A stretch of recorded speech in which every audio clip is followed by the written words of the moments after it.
Fam, you wouldn't show up to your game unprepared, so why you still wilding out down there? That's why I had to collab with Manscaped. It's all about precision, confidence, and staying ready for whatever's coming your way, if you get what I mean. When you feel clean, you move different.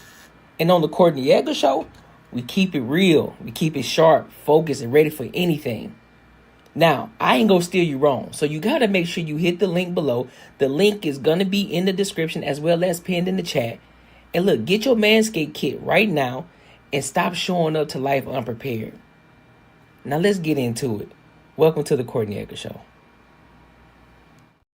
Yo, what up? What up? What up? Welcome to another show, one of the dopest shows on YouTube, where we talk about everything under the sun as long as we get back to the money, real conversations, and real solutions. I'm your host, Courtnee Edgar.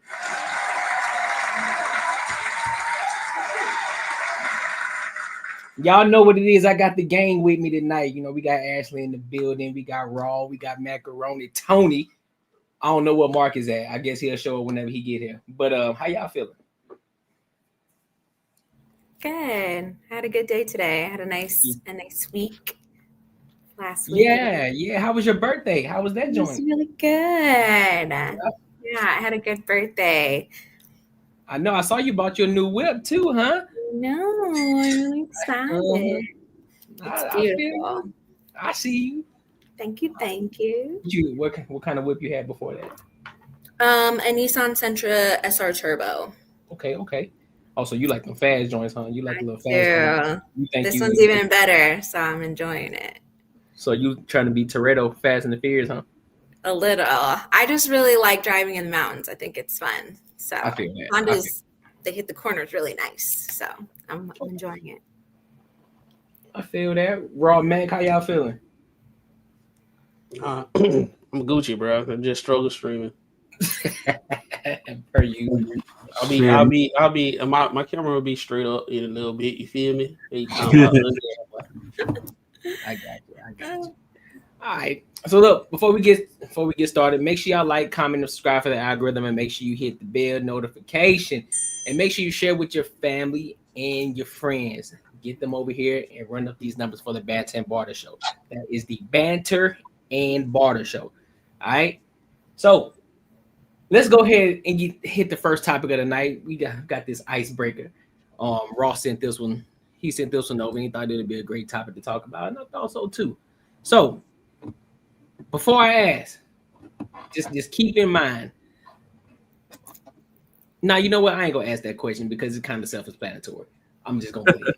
All right, yeah. So let's go ahead and get into it. Do you curse in front of your kids? So we had this conversation yesterday, me, my partner, and my sales rep, right?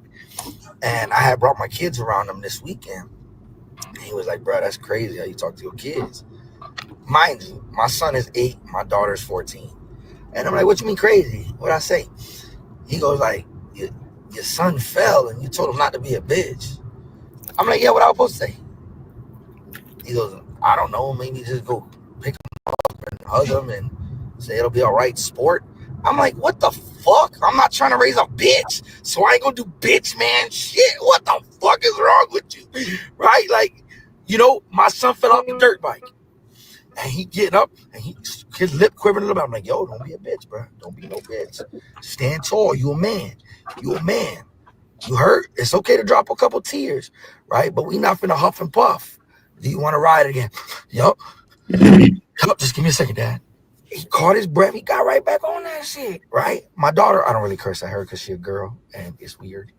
You know what I'm saying? So she's exclusionary from this. I curse in front of her, but I don't curse at her, right? I can't be like, yo, don't be a bitch. Like, that's weird. You don't say that to a girl. You only say that to a man, right? I want my son to be an alpha male. I want him to be a positive role model for his son. I want him to work hard. I want him to be stoic. I want him to take care of his family. You know, I don't want a beta male as a son. And if that's who he turns out to be in life, that whatever, that's fine.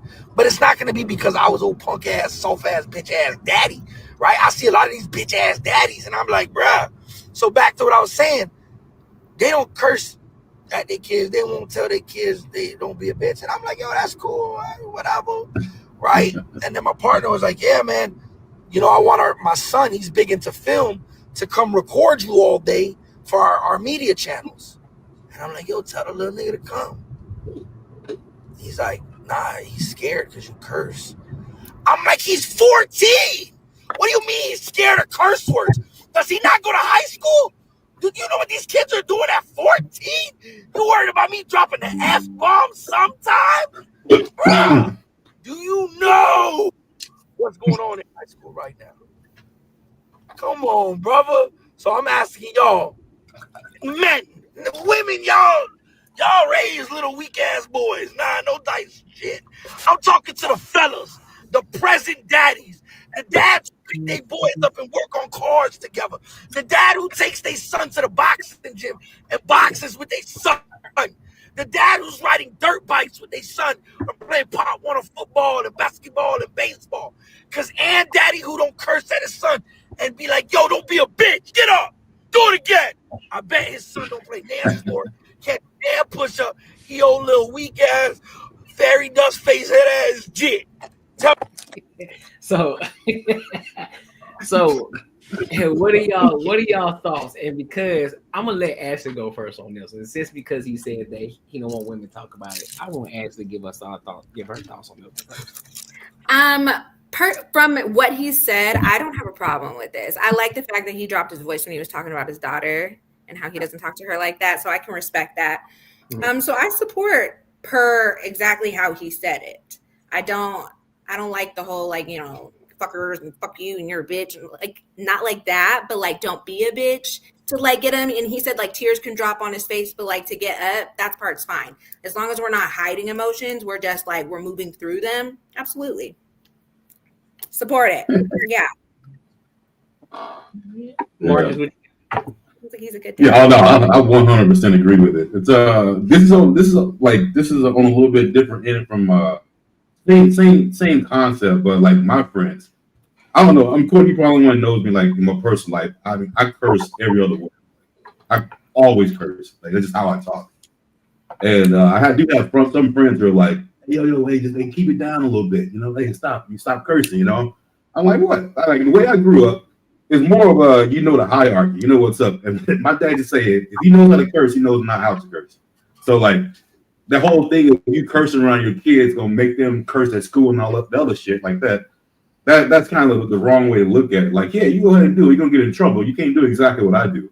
Like I'm a grown up. So that I think at some point that teaches them like hierarchy, and even in their later life, like for teachers and, you know, anyone who have authority over them. A lot of times you get these kids who think they're equal to everybody. They always want to argue with everybody. So no one, there's no hierarchy.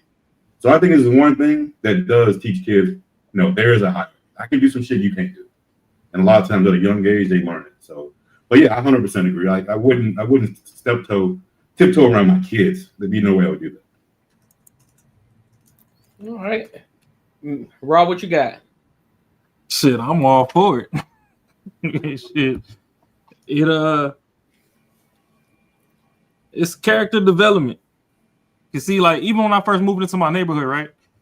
I had a neighbor that was across the street. I think she renting the house out now because she had moved out. But I was in my garage one time, and mind you, I got my own kids. Right. You know, I'm playing my music, so you might hear a little YG, bitch, nigga, hoe, nigga, whatever. You know, just whatever the fuck the shit is on the joint. Right. So her son riding his bike, he in the street riding the bike, like a little bicycle. I'm like, all right, like whatever. He go back and forth a couple times. Then all of a sudden, he on the sidewalk. Mind you, it's a neighbor that live across the street. So he come back one time. He on the sidewalk on my side of the street. He slow down by my driveway. And he like, my mom said you need to turn that music down. It's not kid friendly. I was like, bitch, go tell your mama the world ain't kid friendly. Nobody give a fuck about that shit. Like, it's your mama job to parent your ass, not mine. Give a fuck. Like, I'm real life, motherfucker. Like, I would have hit him with that heart. My mama told me to tell you. Listen here, man. Fuck you and your mama. She only got you. At the time I had 3 kids. I got 3 kids in the crib.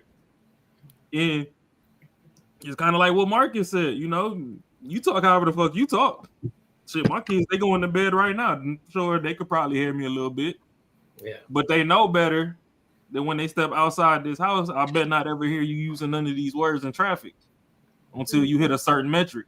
When you hit a certain age, then hey, and it's the same way because when I was a kid, my mama Jamaican, so I damn sure couldn't use no damn words.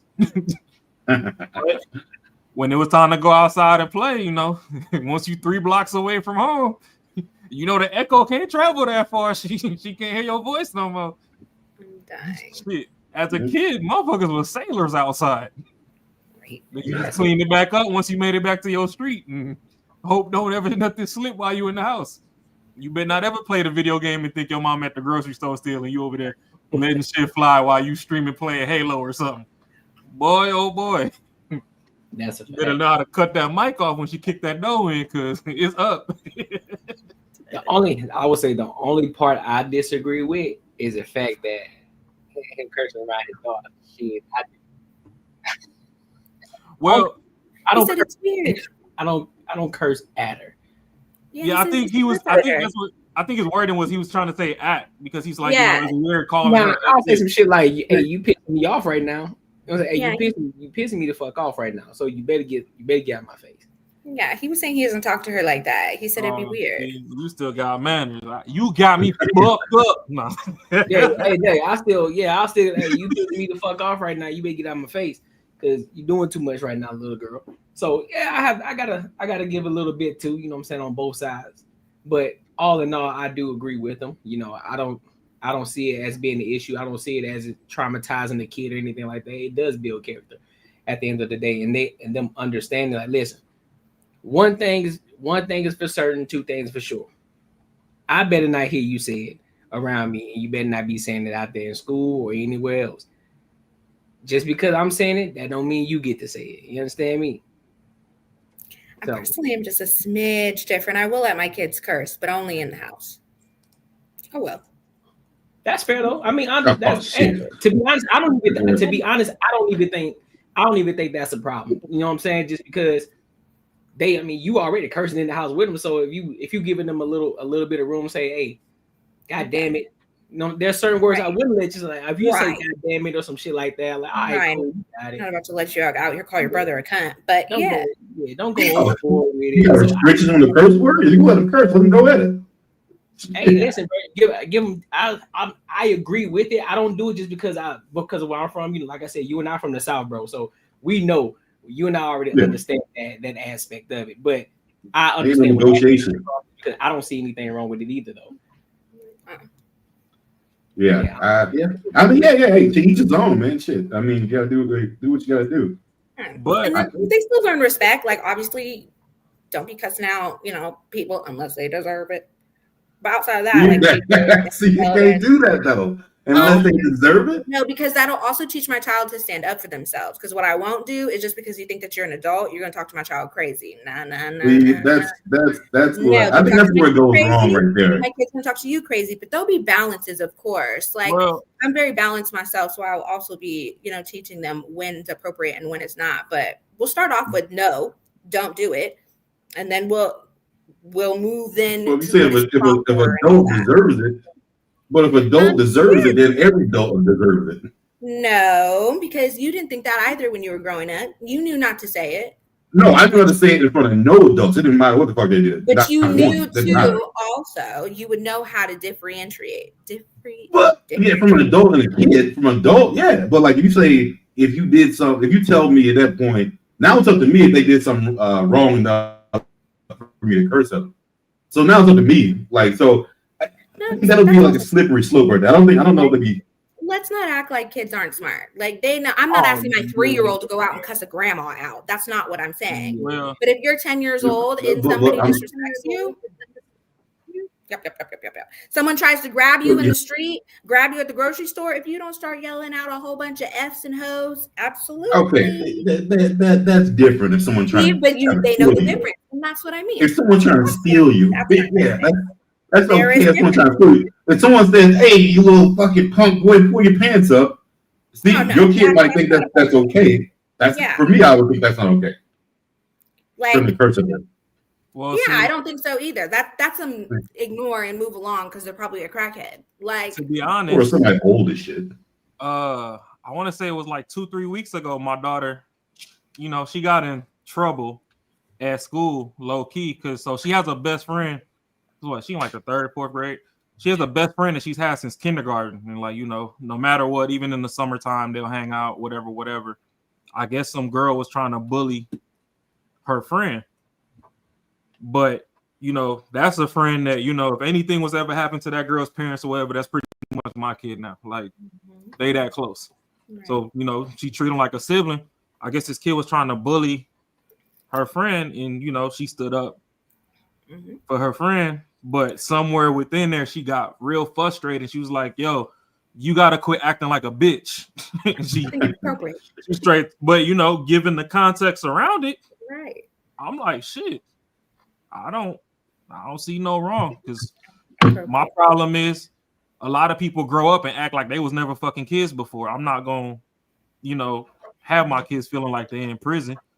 Like I did tell her, like, that's not the kind of language to use, and she did get called up to the office and had to spend the rest of the day up front, but it was more so because they didn't want to make her look as if she's above the law. Because even when I got the phone call, it's like, oh, your daughter's up here with me, but don't worry, she told me everything. She said what happened. I'm like, yeah, I just teach my kids to communicate, respect the grown-ups that are around. If you can make it to an adult and something's going on, try and get there first instead of escalating stuff, because you don't want to be in a he said, she said. But at the same time, if somebody's starting something with you and you done already told the authorities and they didn't take any action, hey, fuck it, I got you on the back end. So she stood up for her friend. All that went down. She came home. We took a walk. I got the story from her. I didn't necessarily see no wrong. I told her, I was like, hey, next time when we get frustrated, we can fine tune our language. Like, you don't got to use language that you hear your mama, your daddy, grannies, aunties, uncles saying. Like, there's other words in your age bracket you could have used. But at the same time, in the heat of the moment, I understand where you was coming from with that. So I'm not going to be the one to punish you. I don't really see it as a punishable offense. Don't sit there and watch your people get bullied. And damn sure don't let your siblings get bullied. And that goes for all my kids. Like, I don't care if you the youngest. If something happening to the oldest, get in there, get busy. I could figure the rest of it out on the back end. But, don't tell me that something happened and one of y'all ain't make it home, but the other one of you was just standing around. Right. Like, yeah, no. Because either way it go, I'm probably spaz regardless if something happens to my kids. But I need to know that you still stood on business to whatever degree you could in the heat of the moment till I get there. So all I'm saying is I was letting them curse words fly as a kid. From the ages to 9, 10, 11. Yeah, like a sailor. I'm talking about it don't even make sense when you curse. Like, you don't even sound right cursing. That's just how much we were just trying to curse in the streets. In the summertime all day, ain't no parents around, looking around. Oh, them hoes finna start flying. But all I know is the day my mama find this pod, it's over with. I'm finna get a whooping over the phone. Mm-hmm. Oh, my mom done already saw it. All shit. Hear all that stuff you talk about women. Listen, my mom done already saw it. You done already saw mom just pop up in here. And you say that until she calls you. I still don't give a damn. This on record. And you're gonna tell her that exactly? Respectfully. Right, there we go. That's all I'm saying. It'll be a respectfully. That's all. Yeah, no, I'll say it respectfully, but I don't give a damn. Oh yeah. My mom told you to when come I was down. a kid, you told me to stay in a child's place. I got grown man bills now. I say whatever the fuck I want. Listen, bro, when I tell you, my mom's old school, bro. She done told you to calm down. She done told me to calm down. She like, there's a lot of F-bombs being dropped. And I said, hey, listen, Ma, you gotta relax. Can't be watching my show. She already knows. She already understood this time. She know what it is now. So she just be chilling. Well, my mom, one of the people, she call your phone, and I feel like she spent 85% of her time like she in the CIA. She trying to investigate the background. What's all that noise over there, baby? Who's that? Why are they cussing? Ooh, is that a girl? Is that a woman? She got a potty mouth. Mama, don't worry about what's going on over here. You call me. You don't even know these people. I can make up a name and you still don't know who it is. So yeah. You asking me like you gonna know who that is. Like, don't even worry about that. Man, you ain't never met these people. I ain't in no pictures with them. Why are you worried about my background? You checking on me. I just started cursing around my mom probably last year. Oh nah, see, I probably I still don't. She got to catch me on camera cursing. I still can't do it in front of them though. My sister opened it up because I would never. My sister, you know, when they're younger, they're just a little bit more razzle dazzle. Yeah. And so she softened them up, and so now I do. But my partner, I can't do it in front of my mom. For y'all, boy. I can't do it in front of my mom. Catch me on screen with a knot on my head. It's probably because I'd have forgot she was in arm's reach and said something. I'm still not as much of a potty mouth, but I definitely drop it. Sometimes I'll be like, "Excuse my language, mom," and then I'll give all of my curse words in my story. Go ahead and so I set it up. But damn. Any final thoughts on this one? Yeah, I mean, shit. Just if you a parent, teach your kids a healthy dose of boundaries. Like, don't alienate them. The world is fucked. You don't know what they learn when you're not around. So, what the whole point of being a parent is, curating a controlled environment to where you can control the variables so that you can teach. Hiding shit from them, that's not really teaching. You preparing to crash out at that point.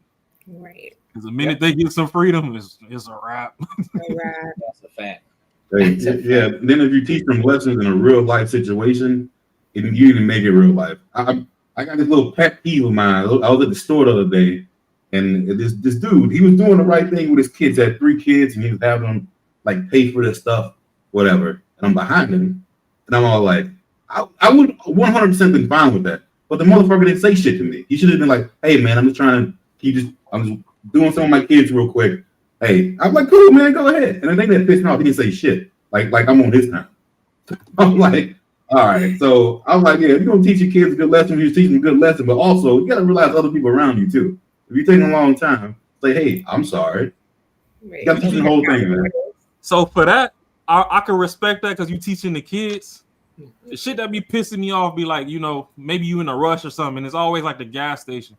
You in a rush, you just need like 20 on 5 real quick so you can just get in and out back of traffic. You got that one bitch ass motherfucker buying fucking lottery tickets. So damn well you ain't won. You had bad luck your whole life. Scratching at the counter. You went to bed and was gambling in your dream and lost your house. Nigga, you shouldn't be gambling in real life. Put it down. Just go clock it. That's it. Just go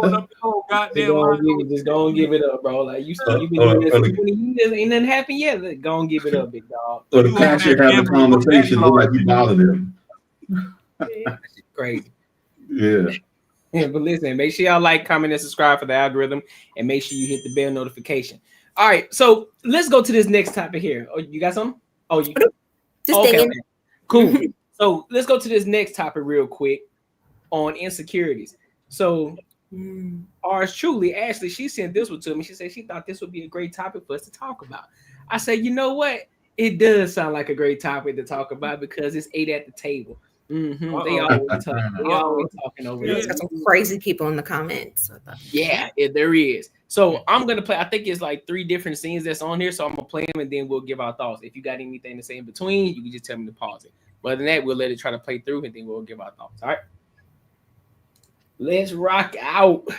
Me on your insecure BS? What do you mean? Oh, why you ain't call me and check up on me? That was the first strike. Then the second strike is. Are we talking? All right, keep going. Then the second strike is. Outside. Call for what? I'm letting you be with your people because it's like you can't win with men. It's like she always. Wait, hold on. She broke all of me. No, I'm not. Is it just me? She wearing blackface. Yo. Hey, bro. Hey, no, I for real, bro. Like she got done up, man. Now we need to sit on the panel and you try down black women. Don't be doing it, Marcus. Hey, I swear, right now she look like a white girl like this guy painted black. That's crazy. Lighting. That's nasty work. If you look at it, you see exactly what I'm talking about. Nasty. She need to fire her fucking makeup artist. That's wild. Let me keep playing it, bro. Yeah, girl, I'm not about to ruin what you got going on. When you're done being where you're at, hit me up. That's it. All right, so boom. Then I'm like, dang, I've been sitting in the house chilling, rotting, not doing anything. You the only person I talk to. One day. No, it's not 1 4 day hours. because remember, I'm a mom, so I'm a full-time mom. So, dude, this is my day without my kid. Okay. And if you're the person I'm dealing with, yeah, you do all the right things, but if we're not spending any time, then all the monetary and all the things you do doesn't really matter if we're not dating because that is fucking crazy. right. So if you're out hanging out with you calling me on boys or whatever you're doing, I don't know if you're doing anything good or bad. It's not my, like I'm not here to say you are doing something. I'm just here to say if you know that I don't have my kid today, you should, figure that out. Yeah, but you didn't. And guess what? I wasn't even mad. But what I did get mad is after you got upset with me for not checking on you. One, that's gay. I'm sorry. Ooh, sorry. Sorry. I didn't mean to say that. Okay, boom. You said that. And then you call me again an hour or something later. And in my mind, I'm just like, you know what? Let me at least go get me a lemon drop. Let me go take myself out to eat because I do that regularly. Whether I'm dating someone or not, I take good care of myself. So let me take myself out by myself. Let me go ahead and take you. Clearly, you must be still in the city doing what you're doing. So let me go take myself out. You're FaceTime me now. You're mad because I'm about to leave the crib. I wasn't even out the crib yet. So now you're mad because I'm about to leave the boys' crib. You're starting an argument with me. That's the wrong time. Dude, did you actually do that to spite him though? No, no, I literally was like, I didn't eat yet. He was probably waiting on him to get his act together. Be like, yo, I'm about to come pick you up. Thank you. No. That's what I mean. Like you were looking forward to him doing something because it was your day off. It would have been nice, but you didn't do that. But I also have my own bread and I also spoil myself regardless. So now the time is ticking and I got to go get my stuffed chicken from Roof Chris. Hey guys, if you enjoyed that. All right. So what are your thoughts on that? Anybody can take the ring off. Take. Go ahead, Ashley. I mean, yeah, I don't. But what was she saying? What did he do that was insecure? Was he? Let me go back. Let me play the first. Let me go. Or you calling me on your insecure BS? What do you mean?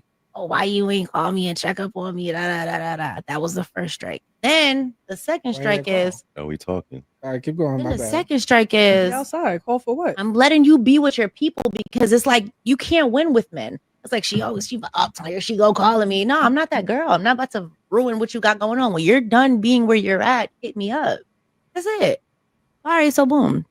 Then I'm like, dang, I've been sitting in the house chilling, rotting, not doing anything. You the only person I talk to. 1 day. No, it's not 1 4 day hours. because remember, I'm a mom, so I'm a full-time mom. So, dude, this is my day without my kid. Okay. And if you're the person I'm dealing with, yeah, you do all the right things, but if we're not spending any time, then all the monetary and all the things you do doesn't really matter if we're not dating because that is fucking crazy. Right. So if you're out hanging out with you calling me. So that's pretty much what she was saying from the jump. So he didn't call her like she didn't call him like checking up on him while he was out with his friends. Yeah. Yes. I mean, and he doesn't like that. It's got to be a I don't know. It's got to be a backstory to that, but if that's what it is, then yeah, that's hella insecure. I would say it's probably a thing where they got in a fight or something earlier and shit was rocky. Then it was probably like, yo, you haven't called me all day. I mean, that kind of seems more realistic, but yeah, if a motherfucker's being like, yo, like if you out with your friends and you worry about like your girl calling you, then yeah, that's really insecure and that's definitely something that dynamic ain't working right. Something ain't right that you need to figure out. There's people in the comments that were like, yeah, I want her to call and blah, blah, blah, blah. I'm like, what's wrong with y'all? Yeah, I'm on her side on that aspect of it because I mean, if I'm out, I don't need what you calling me for. Right. Why you hitting out? If I reach out to you and say, hey, what you got going on? Just checking up on you, like, hey, you good over there? You straight? You need anything before I come to the crib? Because I'm about to leave or whatever. That's something different. But you hitting me up like, nah, you already know where I'm at. I'm kicking it. So if you need anything, just let me know. So Yeah, that's some weird shit. I don't agree with that. Y'all can hear me? Yeah, you can hear you, bro. Hear you. You froze it, but we can hear you. You froze his Yeah, head. I can see I'm frozen. I don't know what's going on with my camera, but hey, it probably kick in later on. Yeah. What you got? I mean, I'll put it like this. I'm trying to practice something. I'm only talking about what was said, not what I assume. So I don't need when my wife, she do not bother me while I'm kicking it with friends at all. She know where I'm at. I'm kicking it. I don't bother her. And both of us are mature enough to be like, hey, when you with your friends, you with your friends. I'm with my friends. I'm with my friends. That give us time to miss each other when we get back to the crib and we talk about our day. Like that, I would say that would be like the prime example of like insecure. Like if I'm kicking it with my homeboys and I'm worrying about my girl calling me, like why you ain't call me while I'm out having fun? That's crazy. Yeah. That will be like a real deal red flag for like say if the roles were reversed and I'm kicking it. Oh, she kicking with her friends, and she get home, she mad, and like what? Somebody beat you up or something? Like y'all got into it with somebody? Like no, you ain't called me while I was with my friends all day. What? Like what you mean? I want you to enjoy your time. I'm letting you do your thing because you know when you with your friends, it's different when you kicking it with your girl and you with your friends, and then when you with your friends without your girl. I ain't saying you out doing no crazy stuff. It's just a different vibe. Yeah. But I will ask this. But I didn't get it mixed up though. Didn't she also say that she was kind of waiting for him? Yeah, it was her day off, and so she was hoping that they would hang out. But he was busy, so she made plans because he was busy, and then he got upset with her for making plans, even though he already had plans. Crazy. Yeah. Have y'all ever been in a situation like this where you were the dude that was insecure? Like that? No. I've been in that situation. I've been in that situation before. I try to avoid them, but yeah. But this is the thing though. Like that's what I'm saying. All girls ain't too far off. It was with a girl like with her type of attitude, like the way she kind of way she moves, like kind of like like real hella independent. When it was cool, when she was cool, it was cool. But when it wasn't, bro, it was it kind of fucked you up. So. I think if you're young, you might go through shit like this, and this would be the kind of type of person I would like fucking run away from. So, but yeah, I've been there too. I understand. Yeah, now that I think about it, I agree. Yeah, in the younger stages, yeah, I'm pretty sure that I probably come across somebody like that before. Yeah, I've been at my ex in college was like that. She wasn't used to having like. Damn, that's crazy. Not in drop off. You go on that and click. The camera said tenderism. Boy, it fell off the bone. I do think it is hard for men when I date that, because I don't consider myself independent in the sense of like I don't want a man or that I don't like cater to my man and we have like a thing, but I don't need a man. And I find that is a struggle for men as of in my older years. Like men realize that I don't need them. So I do stupid shit to like make y'all feel like I need you, but like I don't, but I want you, so, yes, let's hang out. Let's go do dates and things like that. But no, I built my whole life for myself. I just want an inclusion of a man. I don't need one though. Well, that's what men do to y'all, right? What? That's what men. They do it to appease their emotions. They say, okay, well, they do this little extra shit just to make y'all feel good. They don't really care to do it. So it works the same way with y'all. So and that's what I'm saying. I agree with you. You know what I'm saying? Just to make them stroke the ego a little bit, like, oh, damn, she really fucking with me like that. So they're gonna give him a little ounce of a little pep in his step. Now he gonna want to do some more shit for you just because it's reciprocal energy. You know what I mean? Absolutely. So I get that. But I would say if she told the truth, I would say 99% chance she was checked out. like she didn't want. She was just going through the motions. Like she was pretty much checked out. Some other people said that in the comments, and I disagree. I think he already had plans. It was her only night out without her having her kids. Why would she sit at home and do nothing? That doesn't mean she's checked out. That means she's going to go and do something. Her man is busy. She still wants to do something. It's her only night. So she's going to take herself through with Chris. I don't see that's being checked out. He's busy. No, what if it was like, hey, I'm being like just 30 minutes late? I mean, you're doing something, and she's like, I don't know. That just it just doesn't. I'm on the same road as macaroni. Like I got to look into it a little bit deeper. That just doesn't make any sense to me, really. I'm just saying. Like to say, like, yo, you had plans. His plans were probably like, yo, I'll be there a little bit later. I'm doing something right now. And then she's like, fuck it, I'm doing my thing. I don't know. She would have said that though. I don't because necessarily she know. called and got upset that she was busy. I don't know what the plans were and all this other stuff that she going down. I mean, we could throw assumptions in the sky all day. Yeah. My thing is, if that's your only day off, sucks to suck. Women don't like the way men move sometimes. I might have forgotten that that's your day off because sometimes you lock in at work, you don't know what day of the week it is. And I know women do that stuff too, but you know, it could have been like a fight came up or a game or something, and somebody just tossed you an extra ticket off GP, whatever. So it was some plans that came up out of nowhere. So she knew that was her day off that morning. She should have just been like, hey, you know, I'm finna go run around until you got some time for me or whatever. But just so you know, just send out a little reminder, just so you know, it is my day off and I'm kid free.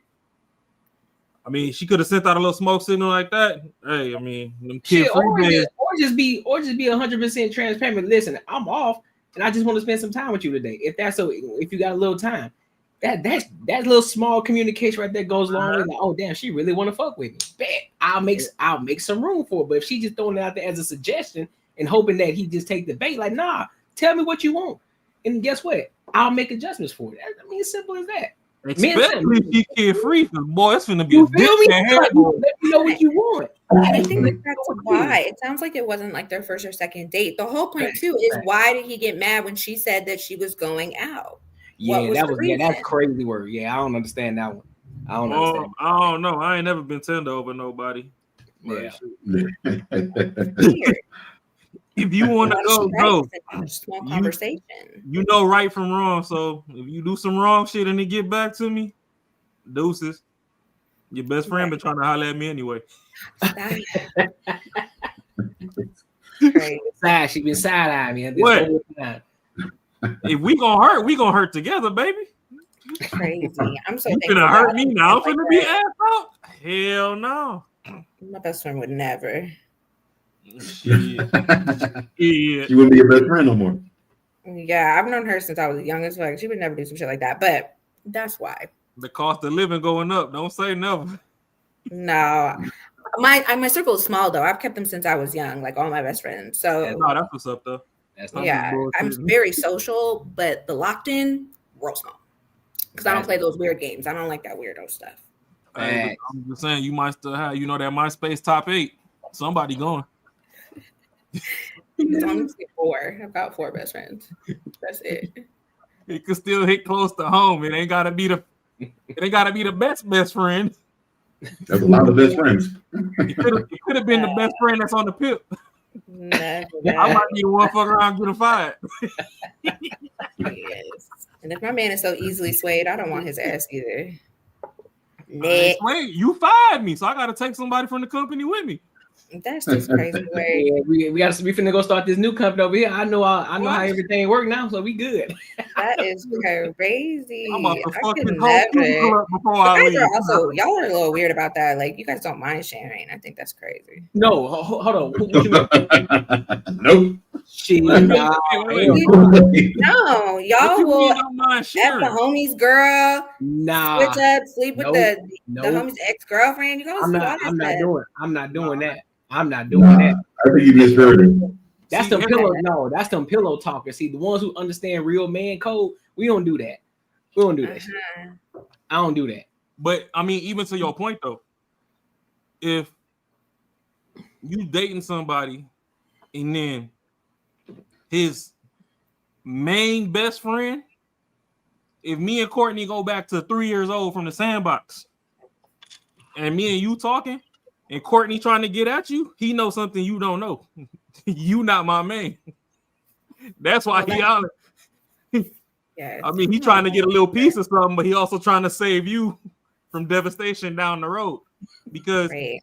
I mean, we all know that. Well, at least the ones that but know even that. within the code though, like even if a dude gonna talk to the homies chick or whatever, he don't never hone in on his homies like main chick. Yeah, that is very true. But if true. you got a roster and you getting hollered at, it might be time for you to reevaluate your position on the roster because it's a reason he's coming at you so strong. Because they probably already had the conversation already. That's for why sure. Have to talk already.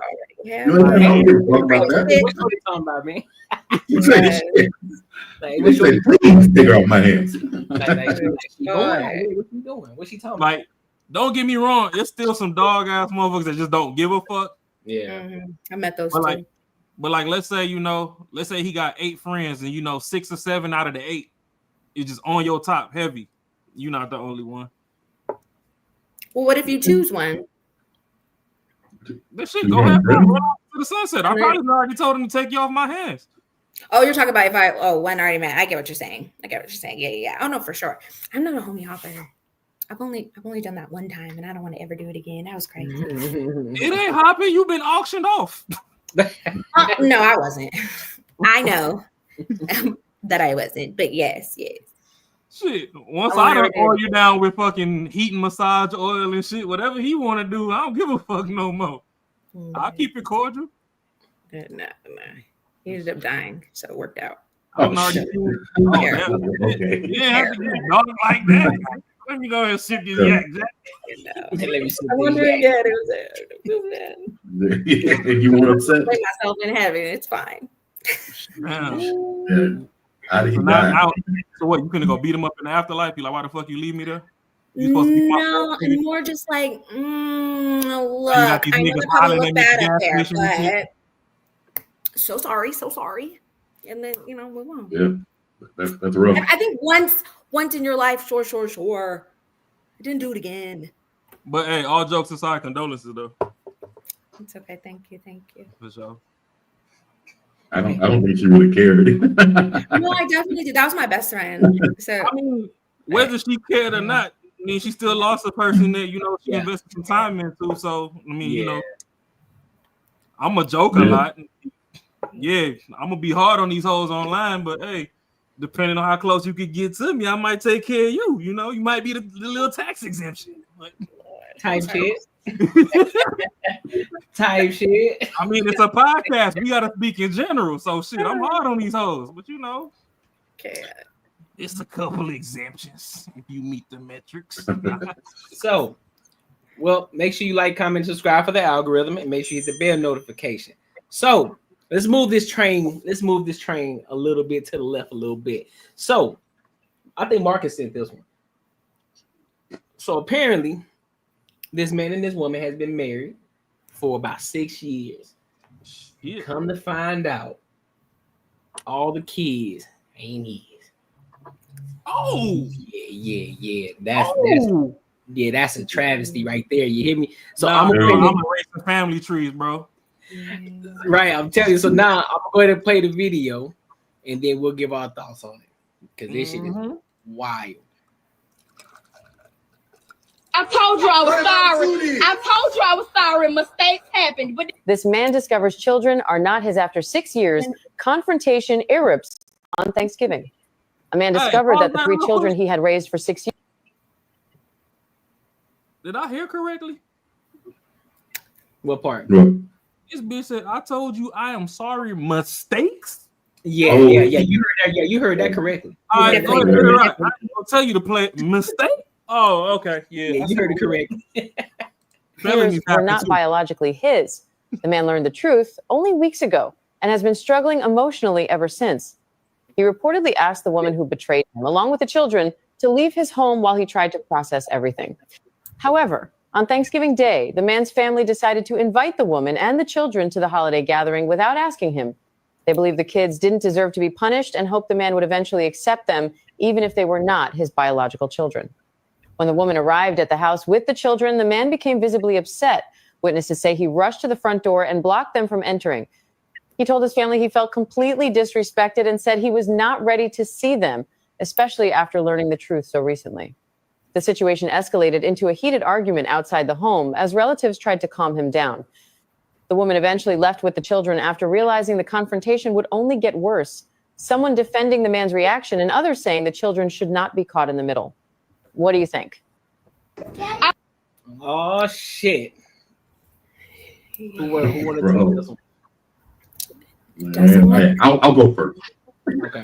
Yo, that is diabolical. Fucked up. His family did that shit, and you know it's had to be the cousins and all other shit like the women. Ain't no way some other dude would do that because I think only men will understand how fucked up that would be on that level. Women would never know that situation. Like it's not impossible. We're the only ones that would know that. But like, I mean, at this point, it really has nothing to do with the kids. At this point, those are her kids, but it has nothing to do with the kids. It's just a disrespect that her family didn't give a fuck about how he felt about the situation. He's going through it. That's one thing I hate about how some people want to jump into your shit, and just because they're on the outside, they think they know better versus them, the person that's actually going through the shit, and think they have better judgment on what should happen. So I think that's totally fucked up. I would definitely not talk to I'll have words out to my family for sure if they thought that was going to end any kind of way right. I mean, because in their eyes he's the bad one, but no, I mean that's just jacked up, bro. Like, I mean, even at the end of the day, even with the kid's gonna be fucked up, but that's their mama's fault. That's not his. So yeah, I think it's totally fucked up. The only part I gotta say, and it's just because I got a soft spot for kids, I wouldn't do it in front of the little ones. Fuck them kids. The fuck I mean, I feel it, but that's just a soft spot. I got a soft spot for the little ones, bro. That's what I'm saying. That's any kid though. You know what I'm saying? That's traumatic. That's some stuff they remember. Give a damn. Listen, once I'm chilling, you know what I'm saying? Listen, do your thing, but understand, once everybody's out this door, we catching phase. Nah, I'm flipping. I'm not in front of the kids. I'm not doing that in front of the kids. No, I get it, but she should have known that wasn't. I don't care about the older. That woman should have known that wasn't gonna go well. I'm talking about for the two little ones. That's who I care. Damn. It's the only two little ones. Six kids, baby. Not all of them. Some of those are still his kids. I don't give a fuck.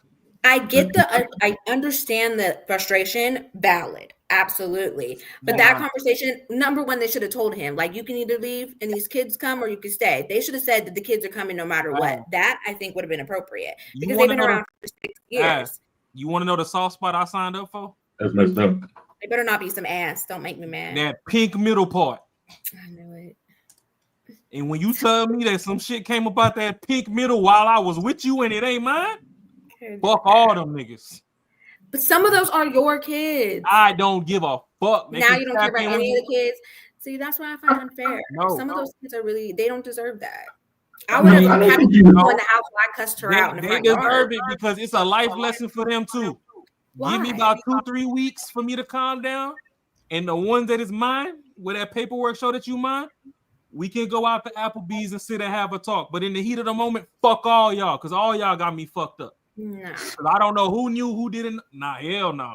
I could never. Nah, I ain't taking that out. I ain't taking it out on the two. I'm not taking it out on them, but just like he did. All of you y'all just got took 2-3 weeks to see them, and then you're only gonna have dinner with the ones that are yours. That's crazy. So the last time they saw you was when you were cussing them out. Fuck all of them. No, I got another clip that I couldn't find this week, so I'm gonna send it in next week on some extra shit.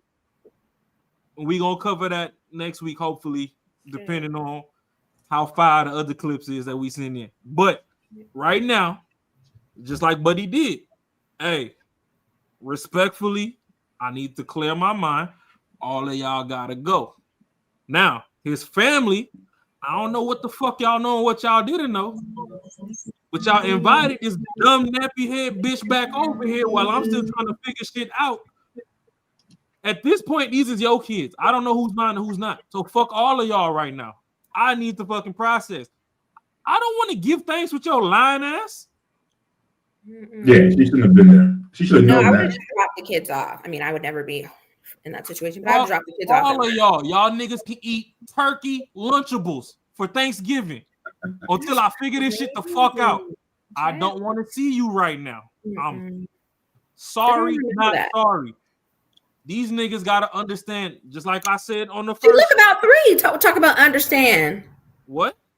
That little baby looks about 3. What do you mean understand? All she knows is daddy's losing her shit and that she hasn't seen him in weeks. Which one? The one that's big. There's a little one in the red. She little. Oh, I don't care. You was giving me that pussy every week. You was out here getting nutted in by other people. I don't care right now. Yeah, fuck I'm not all doing of y'all. Yeah, I ain't doing that. See, we don't know if that's even one of the kids. Man, shit. Listen. I don't care about the one in the black, and I don't care about the other little one with the lip gloss on. The boy with the lip gloss on. I don't care about them. I'm pretty sure that's he definitely got lip gloss on. That's Vaseline. Nah, hell, that shit too shiny. He's like, yo, that's the one that's not mine. Yeah, but the one in the pink and the one in the red, nah, I can't do that in front of them. Fuck that little George Jefferson looking ass nigga. Get the fuck out of here. Yeah, I ain't doing that. I ain't doing that. Talk about people's kids. I ain't doing that. Don't talk about people's kids. That's crazy. Why? What do you mean? Why? You have kids of your own. Don't be talking about people's kids when you have kids of your own. Listen, I disagree on that. I never lied to my kids, mom, and she ain't lied to me. I be clowning. Now you're out here blaming. Talk about people's kids. Calm down. I be mad at her. You can call her a whole bunch of bitches and hoes. No. Ash, I'm sorry, but all bets is off when she started lying to the motherfucker that was supposed to be providing and protecting for her ass. But that's to her. She drugged them kids into this. Look at that little nappy head. She should have put a do-rag on that nigga. Put a beanie on. Look at all that nigga got a 6 head. That nigga listen to Drake from the womb. Bro, that's a girl. For real. That's a girl. That's even worse. Cut it out. She looks just fine. But a women would never understand this situation though, because this is something you could never understand though. I completely understand the anger and the frustration. You can't understand. See, they can't, because they can't. It can't be the situation that when they're raising someone else's kid, not knowing it ain't theirs. They can never be in that situation. Right, because we birthed them. Right. I can understand anger. I'm not saying that he's right not valid now in his anger. that as a kid, whether you mind or not, when you grow up, your mama's the example of how fucked up women are. I don't give a fuck if you hungry right now. Go eat that turkey motherfucking Lunchable. I might pack you a to-go plate. And if I get over it before that food spoil, you can have it. But for now, get the fuck out of here because I don't know why these dumbass bitches invited you. And I got to talk to they dumbass because why are we related if y'all so fucking stupid? Get the fuck out. No. I would definitely be mad at the family for sure. I'd be mad at the family too, but I would just remove myself. Inviting her here. So that means some of y'all fucking knew this shit before. Sure. They should have said something then. It should have been no ultimatum. We know Granny sit there with the walker like, ooh, that baby don't walk like my baby. Like, something wrong. I don't think that's mine. And she done pulled her to the side like, hey, was you out there cheating? Like, oh, look, it was an act. Then Granny over there like, bitch, you know it wasn't no accident. You was over there with your legs on his shoulders. So no, fuck all y'all niggas right now. Get the fuck out. Let me figure my shit out. Then once I regroup, because that's what men have to do. If men are the leaders, sometimes we got to go to our think tank. Let me regroup. Then I could come back and be like, hey, I know I traumatized the fuck out of you, but hey, you know, sometimes bitches is hoes and they trifling. Your mama fucking out here on some freaknik shit. And you gonna tell him? That's crazy. What? I handle that. Yeah, I ain't gonna lie to you. I'll handle that situation mad different. Right. That's on y'all. Y'all can fucking be over there and act all fucking extra virtuous. Fuck y'all, nigga. Life is raw. This nigga said virtuous. But ain't nobody gonna be acting virtuous. Y'all niggas want to be freaking. Kids on some grown-up BS. We virtuous. Hey, baby, I know you cheated on me, and I don't know which one of these 6 is mine, but we gonna get you a little coach purse. Let's go. I ain't gonna even be in the room. You lucky I ain't put your head between the washer and dry. All I know is I'm bringing everybody who I know everybody that I know who is involved in the situation, I'm bringing them to the room one by one. We finna get paid, but I'm not finna do it, and that's on the straight up because I'm not finna do it in front of the two little ones. I'm not doing it. Right. I don't want them to see that. They don't need to see that. Man, that little one trying to grow here. They already got enough to think about. Fuck them kids. Nah, fuck that. I ain't gonna be the reason that they get tried. Nah, I'm gonna handle it different. If you don't want to feel like gonna this, but here's the thing, years, don't be out here playing with niggas neither. What happened? I said, them little girls, if they don't want to feel like they mama feel in 16 years, don't be out here playing with niggas. Oh my gosh, who hurt you? Uh-oh. Here we go. Who hurt me? Here we go. God gave me the pendulum. I put a hurting on people. What the fuck you mean who hurt me? The who hurt you came out. Shit. Like relived it. I'm not Diddy. Matt, what you got, bro? Because I know you sit over there. You've been over there struggle streaming. What you got, Oh, bro? that camera working. My boy. It's still slow though. So I seen this video before, but how I would go about it, I'll probably just spend Thanksgiving with another family. I'll just let everybody go ahead and do what y'all do since. So you had side bay already lined up? No. I go with one of my homeboys or something like that. I'll spend Thanksgiving with them or something like that. Obviously, I'm y'all blood and all that stuff, and the baby and the chick that cheated on me is more important. So at that point in time, there's a wedge between me and my own family at that point in time. So I'll probably just, because I already know, I don't know how I act if I'm in that situation. I'll feel like I feel betrayed by my own family, and I feel like to me, I feel like that the kid and the one that cheated on me, and that's not my kid, that's more important than how I'm taking the situation at the point in time. So I have to remove myself from that situation and let y'all do what y'all do. And basically, okay, they'll be mad, but at the end of the day, that's some messed up stuff. Y'all supposed to respect him, and y'all supposed to move how he move. If he don't want nothing to do with it, y'all need to stay out the business until it's cleared. No. Right? If he say it's cool and all that type of stuff, fine. But like until then, y'all my family. Y'all know she cheated. It's not my kid. Y'all not supposed to have no contact with that lady whatsoever until stuff the dust settle. So I think the family wrong. I think the woman, she know that that's not his kid and everything. She still showed up. She wrong. She don't have no morals at all. Mm-hmm. That's like if the shoe was on the other foot, and I got another chick pregnant, and I brought that kid and my baby mama to her family house, that would look totally crazy. It wouldn't be no kumbaya. Let's all try to savor the situation. It's still a kid and still need a mom and nah. It'll be crazy.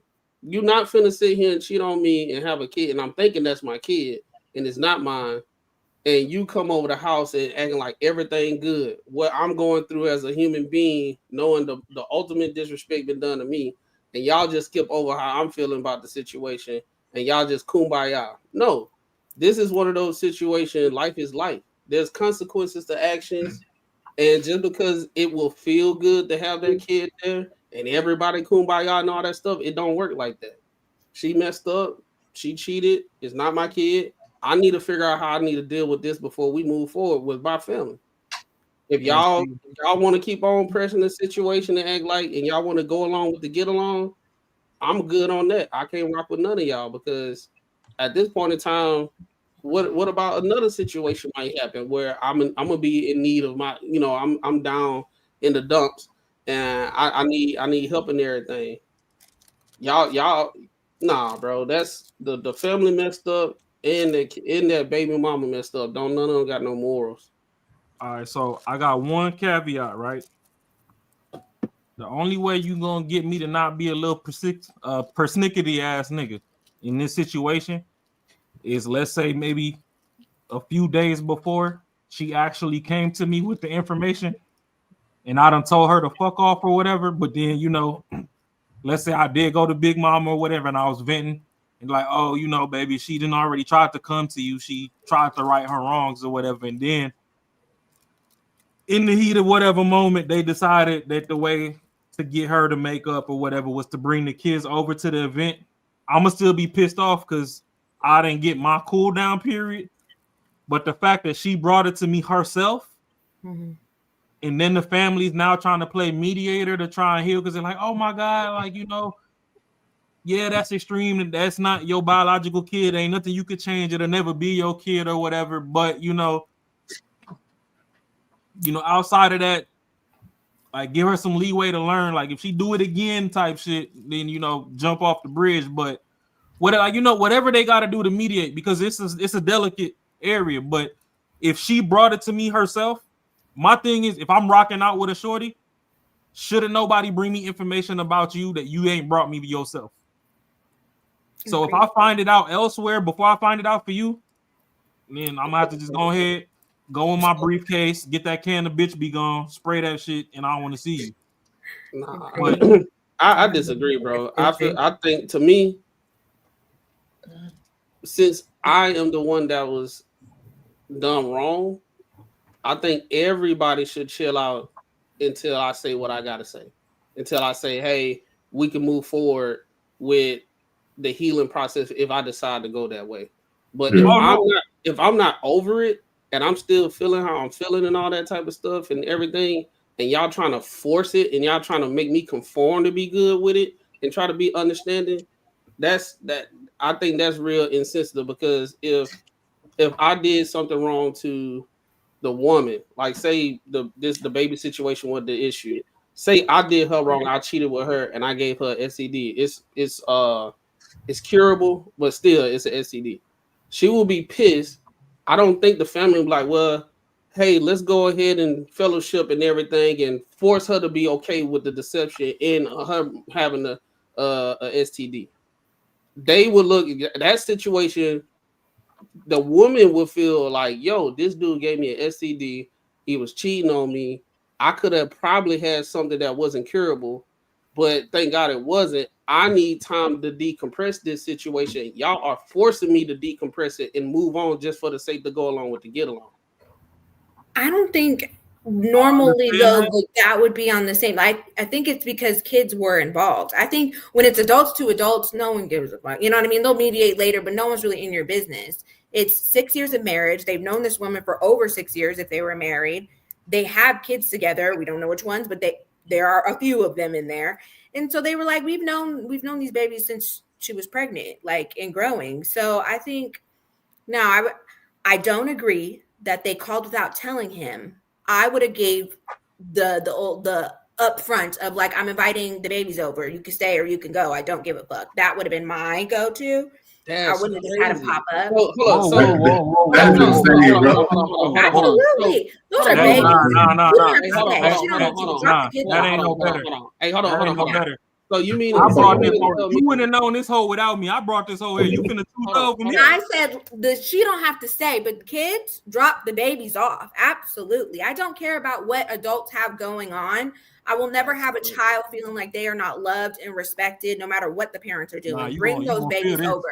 You can go. The babies are coming. I don't care. I don't play about kids. Hold on. See, that's the thing, bro. Like, that's the situation at hand where men's experiences and how they did wrong, how they get done wrong is invalidated. And then when that, like you say, you don't give a fuck about how he feel and everything. Hold on. You don't give a fuck about how he this, what, and there, whatever. The kids come over. And then as time go on and he had to witness his own family not giving a fuck about the situation at hand, it's not his kid. Y'all will be the same one to say who hurt you later on when he has his worldview based off his experience. I had this situation, I felt some type of way, and this and the third. They didn't call me, they showed up just random or whatever. And now you wonder the reason why I have this kind of scope on how women are in the general sense, right? Because then it'll be who hurt you. I'm like, well, a woman, she had a baby, it's not mine, right? It's not my kid. My family turned their back on me and just invited like everything good to go.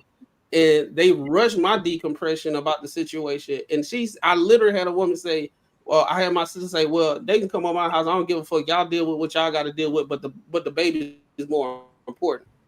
I'll be like, all right, I see what's going on. Because at the end of the day, that's still not okay. 6 years, that's cool. But at the end of the day, That's not his. That's not his kid. It's not a situation where the kid not giving no love or nothing like that. The woman can go to her family and have the kid there because that's her biological kid. She can go to Thanksgiving with her family and everything. We need to go with my family and everything. We got to get this shit settled first. Like, you mean tell me she can't go with her family until we figure this shit out? I hear what you're saying. Your feelings per me, if it was in a situation of like that, and like I said, I would let him know. One day of you feeling that I'm not here for you because I wanted to invite your kids over to something that they're used to doing every Thanksgiving. Not this kid. This is what I'm telling you because you played it out, so I'm playing it out for how I'd move. All right, Ash, One day of me. Can I say something before you play it out? Go ahead. So here go my thing, right? In your context that you just spoke of before Matt gave a little eulogy on top of that, right? You said that you not finna play about them kids, right? Right. Do you know why men get hurt so much when they get cheated on by a woman that they believe in? Because we don't play about our bitch neither. Right. So you played in my face. So right now, you and everything that came out your motherfucking coochie hole or below the belly button, if they got cut out, I don't want to see right now. I get it. My family disrespected me by not taking care of my well wishes and bringing you around. It's nothing personal with those kids, to be honest. It's nothing personal. And I genuinely do not give 3 fucks how they feel. Because even if all 6 of those kids was mine and something happened to where I couldn't provide and we was all out on the street, they gonna still feel like shit regardless because the people that's supposed to be taking care of them got them out on the street. But y'all not on the street. But your mama, this bitch, played in my motherfucking face. Why is this bitch here? Yes, I So hear no, what you're saying. you and everything that came with you got to get the fuck out my face right now. And my family, respectfully and disrespectfully, for y'all going behind my back and not talking to me or trying to come with some logic or whatever, or be a therapist and all this extra shit that y'all be having going on and not coming to me. But y'all went to this bitch and brought her in my face knowing I'm not, I didn't find a grounding with this situation. Fuck all of y'all. All of y'all gotta go. Go take this fucking Thanksgiving dinner to the park. Get you some picnic blankets and Yogi Bear the shit. But right now, get the fuck out of my face. And I don't care how nobody feels, because clearly y'all don't give a fuck how I feel when y'all did this shit behind my back. But go ahead and I feel you. That's what. Well, I do understand what you're saying, and your feelings are valid on some of them.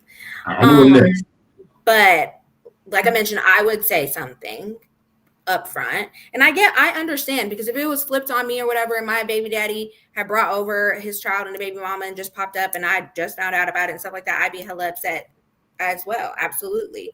I'd probably exit myself. My family would never do some wild shit like that, but I would exit myself. But like I say, I'm saying the babies have been around. Now, what you're saying, Mac, about like, can she go to her own family? If that was an option, absolutely. I would take them to my own family personally. I would never do something like that, but personally I would. But I'm not about to sit up here for some stuff that I have going on when the family especially asked me to drop the babies off. Like, no, have the kids. I get what y'all are saying. You're going to be upset about it. Sure. They should have said something. But kids don't need to know adult drama. Like, I don't care, whatever it is. They don't need to know. They're babies. And they're babies until they're old enough to understand and recollect to where it's not traumatizing as fuck. Like, I go through a buck ton of therapy. I'm not about to do that shit to my kids. Fuck no, I don't care. No, the thing about it is they don't have to know, right? The issue at hand is, let me ask you a question. Do you think that whole situation would have happened cordially if he was there without the woman knowing? He just said, you know what? I'm going to just chalk it up to the game. I'm going to chill out. I ain't going to say nothing. You don't think the elephant, the tension, and all that stuff will mess up the experience, even with those kids being there? That is a whomever. Even if it was me, those are still my babies. I might be pissed that one of them's not mine, but I raised those motherfuckers. Like, I raised all of them. No. Fuck all y'all. Like, so yeah, I'm mad and I might be a little bit more quiet, but I'm never going to sit up here and not hug my child. I'm never going to sit up here and not kiss my child. Yes. You're sitting over there talking about the text. Your kid comes over here and tries to hug you. You're going to tell me. What you're saying right now is almost be like, almost me saying that I would rather have a natural birth versus, getting a C-section. I can never have a fucking kid. So it's easy for me to say that shit. It's very easy for me to say that shit. I think what you're saying, but the part you're jumping into is that you're jumping, it's all about, it's literally about you. It's not about the dude that's going through it. It's not about the kids. It's how it makes you feel. It makes you feel good to be like, you know what? These kids are going through some fucked up shit. I'm going to be the one that's going to save them, and I'm going to feel great about this.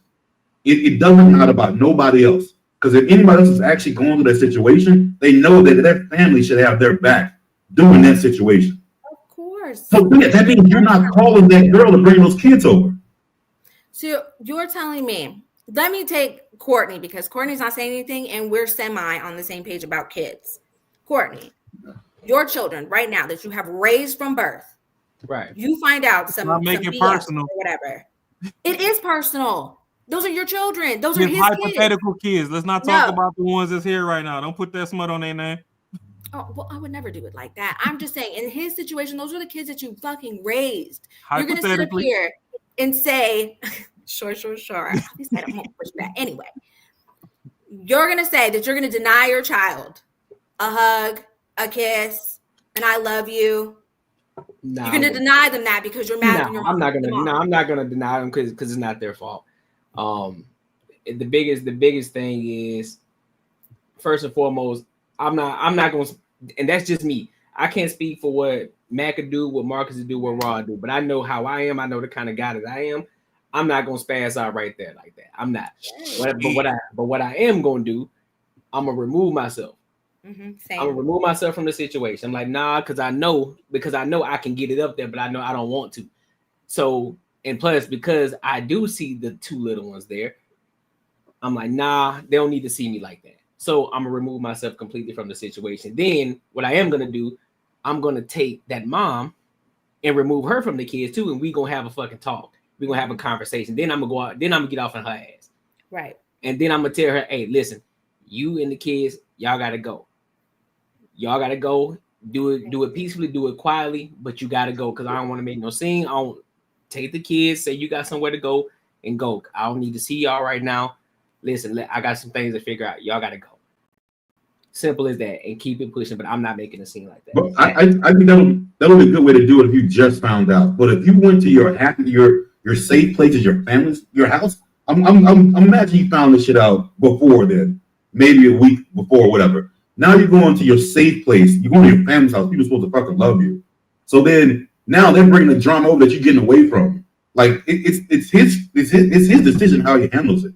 Yeah, like maybe he didn't want to act that way in front of the kids. Maybe he didn't want to, but you put it in front of him, and he's like, "Yo, this is what I did not want." But here's the thing: once that happens, though, once I handle that situation with her and the kids, like, listen, go get their food, whatever, but y'all got to go. Once that happens, you know you don't get a plate. The fuck? Yeah, fuck all that. Once they get a plate, whatever. Listen. 9 times out of 10, I ain't the one who fucking cooked it, so I ain't gonna say that. It is what it is. Damn kids. This is my family's house. You're all disrespecting me right now. Hold up. You just said that's your family's house, so you ain't got no credence of what your parents do at their own house. Just like nobody should have credence of what you do at your own house. So and I'm gonna tell all of them right now that that's what I'm going in the house. Fucked up. I get that's what I'm going back in. But that's what I'm going back in though. After they leave, after those kids leave, I'm going back in. I'm wreaking havoc on every fucking body who was involved. And they're gonna catch hell. But that's I'm not gonna spaz out like that. But no, check this out. Even if Shorty gotta go to the driveway for a little bit so I can slam this door and get my folks together. You not getting the plate right now off the rip, bitch. Go outside. You over here worried about food. Just petty as hell. Petty. Yes. You can't even feed your own damn kid. There are 3 top tier petty New York City niggas that you know in your lifetime. That is unbiasedly Raw, 50 Cent, and Donald Trump. You are absolutely fucking correct. Mm-hmm. I'm gonna tell you one thing. Hold on, Mac. I got you right now. Hold on. And now, as far as them kids, I'm not going out of my way to show none of them niggas love. Now, if that door open and that kid bombs towards me and comes and hugs my leg or something, I'm not gonna kick him off me.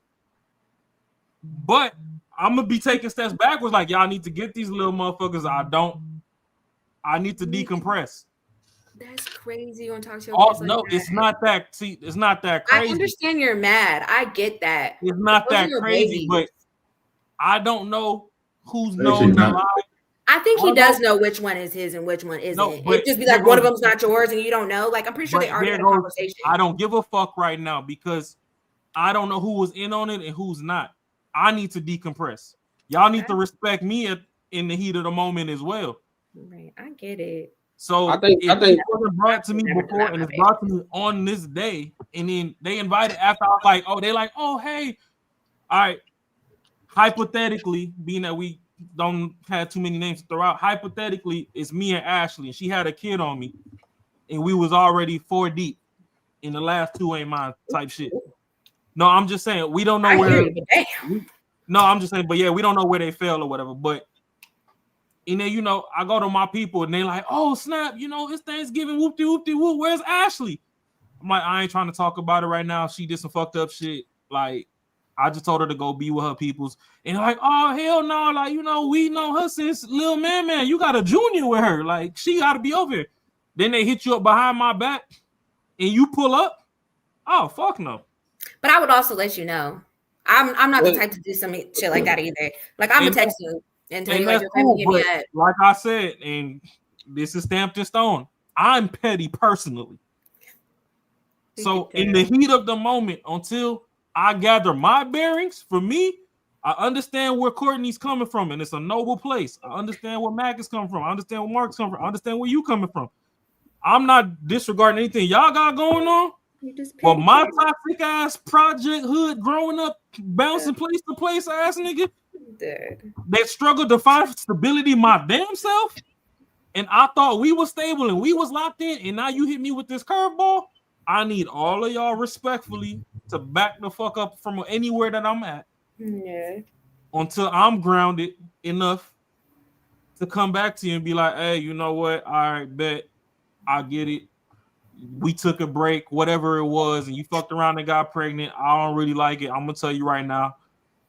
I already thought this little nigga was weird. Now you confirmed it wasn't mine. I'm gonna still be here. It's gonna take time for him to grow on me now that I know that he for sure ain't mine. But that was your last. That was your last strike.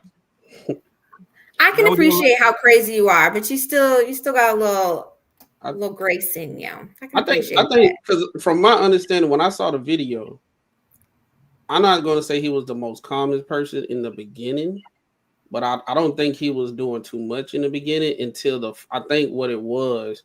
And I think sometimes when we watch videos, we like to go at it as far as you're thinking about all the different options or variables that you could take within the situation instead of being in the moment and going through it in real time. I think in real time, he was like, I'm going to 1, 2, 3, my base is free, which is my family, to get away from this stuff until I figure it out. The family went behind his back in real time. He's collected information. It's like, yo, damn, even my own family kind of messed over me. And they didn't tell me they invited her. And as he's trying to navigate through the conversation, he said, look, I ain't trying to do this, X, Y, Z, blah, blah, blah. The family started attacking him. And then I think that in real time, he really, really got real frustrated. Like, I can't even believe my own family is making me out like I'm the one that's tripping when it's not my kid. So it's one of those situations. It's unfortunate that the kids are there. Now, I will say, right, we trying to put it on the man to calm down and don't do this in front of the child. I will put the more onus on the family and the mom because they should have known that this probably could happen. You literally threw the kids into the situation when it's not the best environment right now. You literally did that, right? And the thing about it is we can sit here and say, well, I probably would have hit them up before and everything. We're talking about what happened in the video. Right. We're talking about what happened in the video. So in real time, the family, the cousin, the baby mama is not his kid or whatever. They put those kids in the environment when it was no understanding established. So they would have to take the onus. He is the victim in this situation. right? Yeah, And he's a victim for sure, but he still control his reaction though. Exactly. I mean, you are in control of your own body. All right.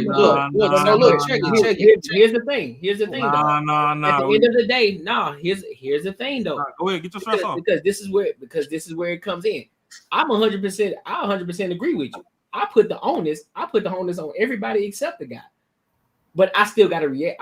I'm still gonna have a reaction though at the end of the day, and I choose the way I react to that situation. So I can either do what he did in the moment of that situation, or I can fucking leave. I get that. But here's the thing. I get that. And I'm not saying that's not an option. He could have handled it a different way or whatever. I get that. Right. But for me, from what I'm looking at the situation, everybody's not built the same. Everybody was raised a different way. And understandably, we probably don't even understand his upbringing. If I can sit here and look at his family and what they had just did, I could imagine in those households, this is not the first time it got like that. In those families, and that's why they argue in front of the kids all the time. That's why. No, I get what Courtnee. I understand. Yeah. We heard you say what you would do. That's what I'm saying. But I'm coming from a standpoint of trying to understand how he was the reason why he did it. Yeah, he could have controlled his whatever, blah, blah, blah. But at the end of the day, right, we can sit here and say what I would do and everything. But that individual, him as a person, as these things are rolling in real time, I would not even put the blame on him for how he reacted, because at the end of the day, in real time, the dust wasn't settled. It was a toxic situation already. The family knew it was toxic. The baby mama knew it was toxic, but how they didn't want to have a good time and a good Thanksgiving overcompensated what needs to be happening as an adult. The addressing of the situation as an adult, they didn't address it like adults. All of them didn't do it. And the guy that's the victim, we sitting here like, bro, you should have handled that a different way, when everybody was against him. Sometimes, and I've seen it in real time. That's why I gotta be fair. I done seen things in real time. But hold up, that's why I gotta be fair, because I would do the same thing in a situation when it's about a woman. I would say, look, this is how shorty. Like, we say this shit all the time. When there are women in situations like shorty, you putting yourself in certain situations, you wearing certain type of clothes. Even though we can blame it on, we know, like, look, we know these are crazy. It's some crazy ass niggas out here in this world. So we trying to tell you, in order to minimize that situation, you got to be responsible for the things that you do and how you respond. So the type of clothes that you wear. So therefore, this is the same thing that I'm doing in this situation. Now, again, I'm not saying that's just like me saying, well, basically what you say, you're taking the onus away from the men. No, I'm not, because we already know it's crazy niggas out here. But there's preventative measures too, right? But in this situation, everybody, the mom, the parents, whoever else was involved in that situation, they're all wrong. My only thing is, I put myself in his shoes and how I would react in that situation. I'm not saying he's right or wrong in the situation, but again, there are still many different avenues and ways that you can handle that situation. And I say that based off of the fact of how I look at the two little kids, I wouldn't react like that. And again, that's just my personal opinion on that situation. That's what I'm saying. I get that. I'm not discounting what you would do. That's not the situation that's not what I'm talking about at all. I'm just saying I could understand the reason why he reacted if I was to place myself in that situation in real time. And I have seen people. We don't know if he has some PTSD or whatever. We don't know. But what I'm saying is, oftentimes I'm trying to like look at things from a different lens. Is sometimes we look at videos and everything, and we always try to shame the person, or say he could have did things a lot better. Like say for a quarterback, right? He's in the field. We on top level view. We can tell this person opening everything, and he should have passed it to this person and everything. But from where he was at, he probably didn't see it. He didn't read it how we could see it. So what I'm saying is, within his situation, I'm not going to say he overacted. He could have handled it a whole bunch of different ways. But what I'm saying is, in that point in time, I can understand how, in that point in time, he felt like everybody was against him and he was frustrated as a human being. I done seen people have anxiety attacks. I done seen certain things can trigger anxiety attacks and all that type of stuff. And maybe within all that BS that he went through his family, that probably was the best he could have did that shit. With how toxic that family is. So Clint, let me ask you a question, bro. So take it to basketball, right? I like talking about basketball. LeBron trash. Calm down, bro. So take into consideration, right? So hooping, right? You made a certain play. There's three different. Actually, when you done, I do got a point with LeBron. When you done, okay. There's three different plays that you could have. There's three different plays that you could have made, right? But again, using your same analogy with the football situation, there's three different things you could have made. You can still get constructive criticism on that, right? So you made one play like, all right, bro, you decided to shoot the ball when you had two other guys wide open, but in your head you thought it was the right thing to shoot the shot when you had two other guys that was wide open, but you felt that it was a need for you to take that shot. But hey, I feel you. I understand where you coming from that you took that shot, but you do understand that you did have two other guys in that situation in the corner sitting there wide the fuck. You could have passed too, yep. You could have passed it. You could have passed it, right? So it's nobody's blaming him. I'm gonna say, hey, I get it. I get why you did it. I understand it. But just to let you know that there were other options that you could have made too. So that's the point that we're coming from. So like we understand it. We hear where we're coming from. We're not saying that he's a victim. We're not victim blaming at all, because he's 100% the victim here. But there's still options that could have been handled. There's still other options that could have been made in that situation, in that moment. I'm sorry, man, but the way he handled, I think he handled the best way he could have, to be honest with you. I don't think he was, there is not even an ounce of me that thinks he was at fault at all. Just knowing the whole situation. Nobody thinks he's at fault. Nobody thinks he's at fault though. Or he could have even, I mean, obviously he could have did something different, but I actually think he could have did something way worse. So I think what he did was good. Yeah, that's what I'm saying. Like that's what I'm saying. He could have done something even worse. But again, there's still other options in it. I'm not blaming him at all. I'm not saying that he's wrong at all, but I'm just still saying that there were still options. Like there's still options. But hey, I understand why you did what you did and how you the route you went about it. That's why I'm saying I don't even disagree with the way Ross said it. You know what he said, what he would do in that situation. I don't disagree with it at all, because there's many different avenues, and we're saying it right here in real time. Raw got a whole different way he'll do it, then I would do it, then you would do it, then Mac would do it, and then Ashley would do it. So there's still there's like 5 different options that you can take. But I'm not saying that he's wrong. That's as long as it end in death, I think anyone will be fine. I think it'll be all good. Here go my thing, right? So like, and you know what? I should start putting out a disclaimer when we reacting to stuff, because we don't know these people. So to me, they NPCs, they non-playable characters. So yeah, I might be cracking on whatever. And honestly, I'm not gonna hold you. It's 75 to 80% of people, y'all be having kids and y'all kids be ugly as fuck. I'ma just tell you, newborns, some of them babies, they gotta grow into themselves. They be ugly when they hit 2 or 3 years old. They do be looking crazy. So some of these babies be looking like they from another constellation. Fuck a planet. Like y'all need to from another day. Crazy. So it's no disrespect to anybody personally. So if you ever trip up and come across Banter and Barter, I do hope that you like, comment, subscribe. You can holler at me in the comments, and we could go back and forth or whatever. It's no disrespect to you. But if you got a baby alien, I'm gonna just say you got a baby alien in the heat of the moment. That's my observation. But when we bring it back to the basketball, you wild as hell. When we bring it back to the basketball, right? It's just like us fans. Like, don't get me wrong. I never really cared to be a fan of teams in modern sports, no matter what the sport is, because I already knew behind the scenes before shit started getting leaked on all these gambling rings and all that. I made my own observations to realize, like, okay, some of this shit is rigged. Like, some of this don't really make sense. Like, don't get me wrong. Katrina hit New Orleans. That was cool. The Saints was on a hell of a tier. But I kind of feel like, you know, y'all needed to get y'all city spirits built back up, and that's why y'all won the Super Bowl. Like, that's just me. Like it, love it, hate it. It is what it is. So I've seen certain areas go into certain depressions, and sometimes your team win just so it can bring the spirits back up. That's just my observation. Way before all this gambling and mob ties and all that. Whoop-de-doo. We can get into the Jordan and LeBron. Okay, Jordan quit because of XYZ, whoop-de-doo.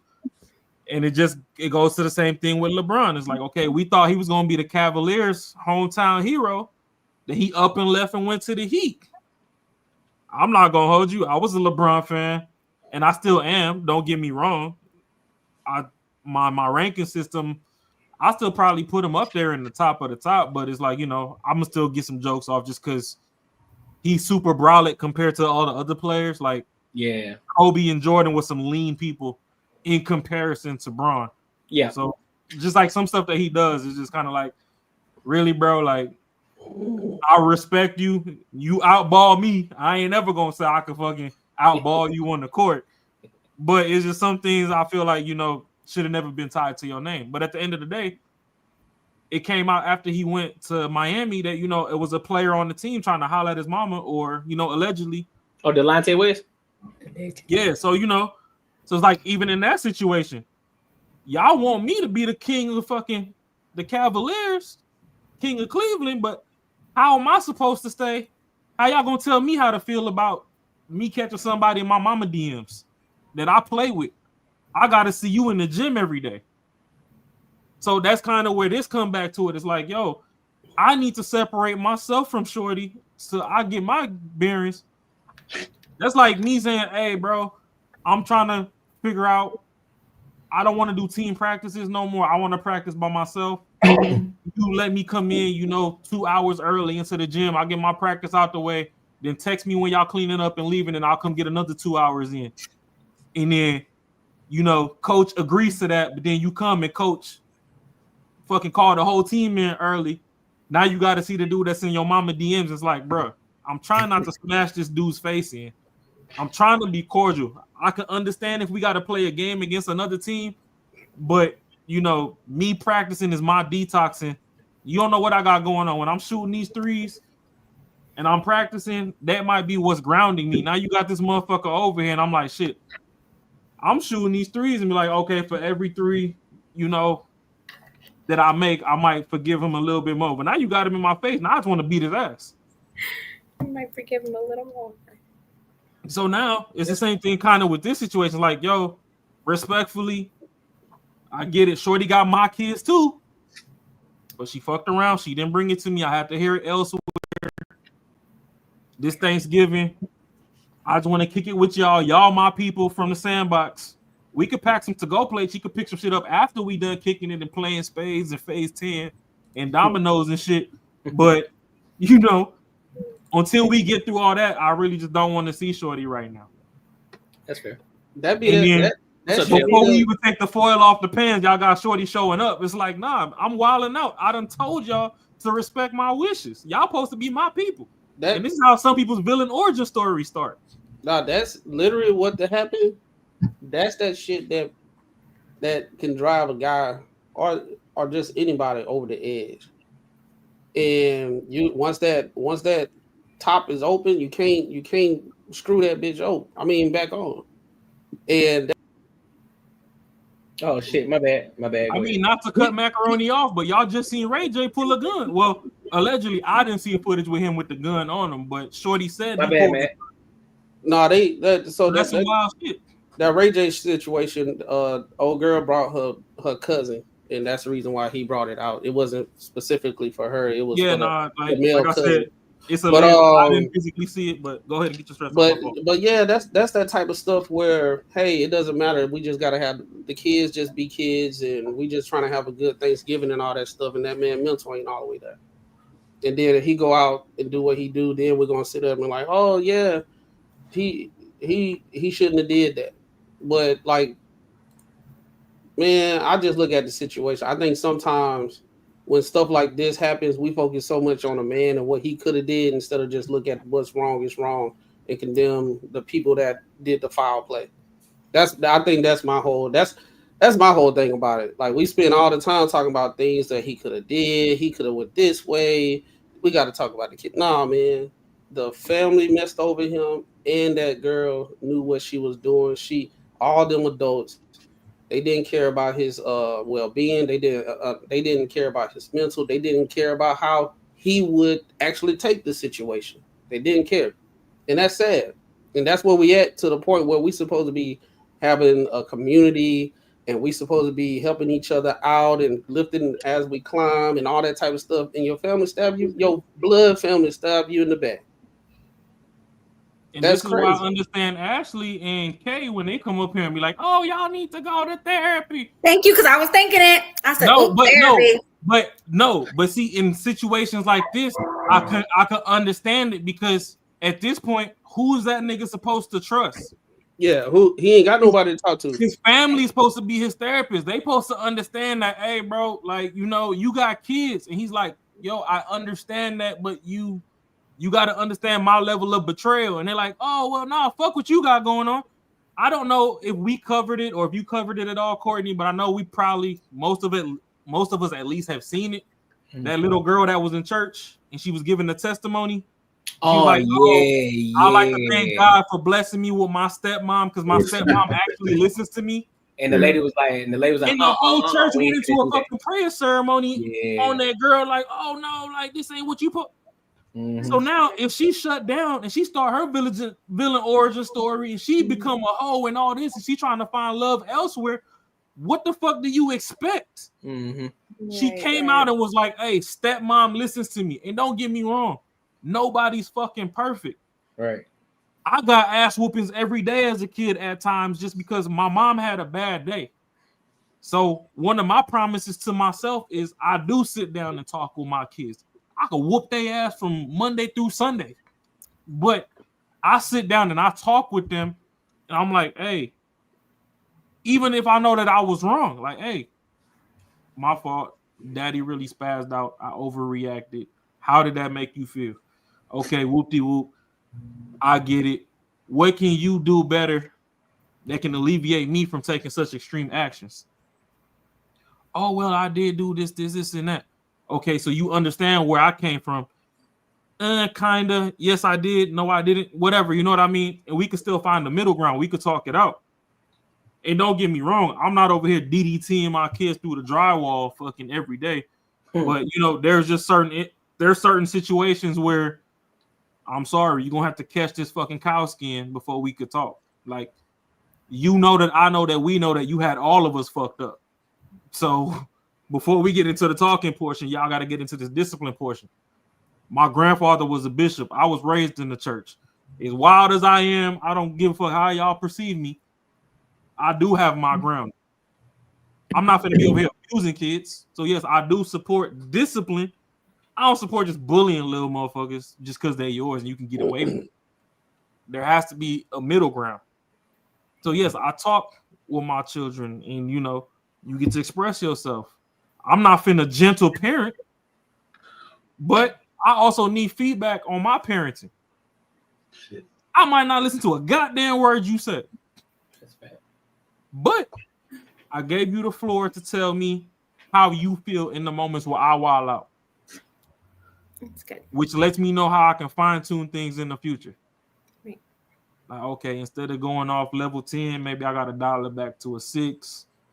You're actually responsive to talking more than you are at whoopings. I could dial it back on you. You just don't listen. I'm going to fuck your ass up every time until you start listening. It's a sliding scale. It is, per child. So this kind of thing, I just feel personally, to me, it's disrespectful that the entire family, because you got to understand, like, if me and you going out, Ashley, and we start having kids or whatever, I put my life on the line for you. Right? You wilding out. But I put my life on the line for you and all that, right? At any given time, somebody break in the house, whatever, I need to be up there. I could have a little 7-shot revolver and somebody in there with a 100-round drum. I need to figure out how to make my 7 shots count to keep you safe. Right. You went out behind my back and got pregnant, right? Right. Crazy. I didn't know. I'm like, shit.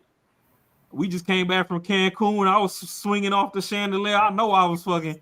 Stupid. I was demon dicking that thing. Like, I was in there. So yeah, that's me. Now, for 9 months, I'm waking up at 2 a.m, going out getting you some snacks.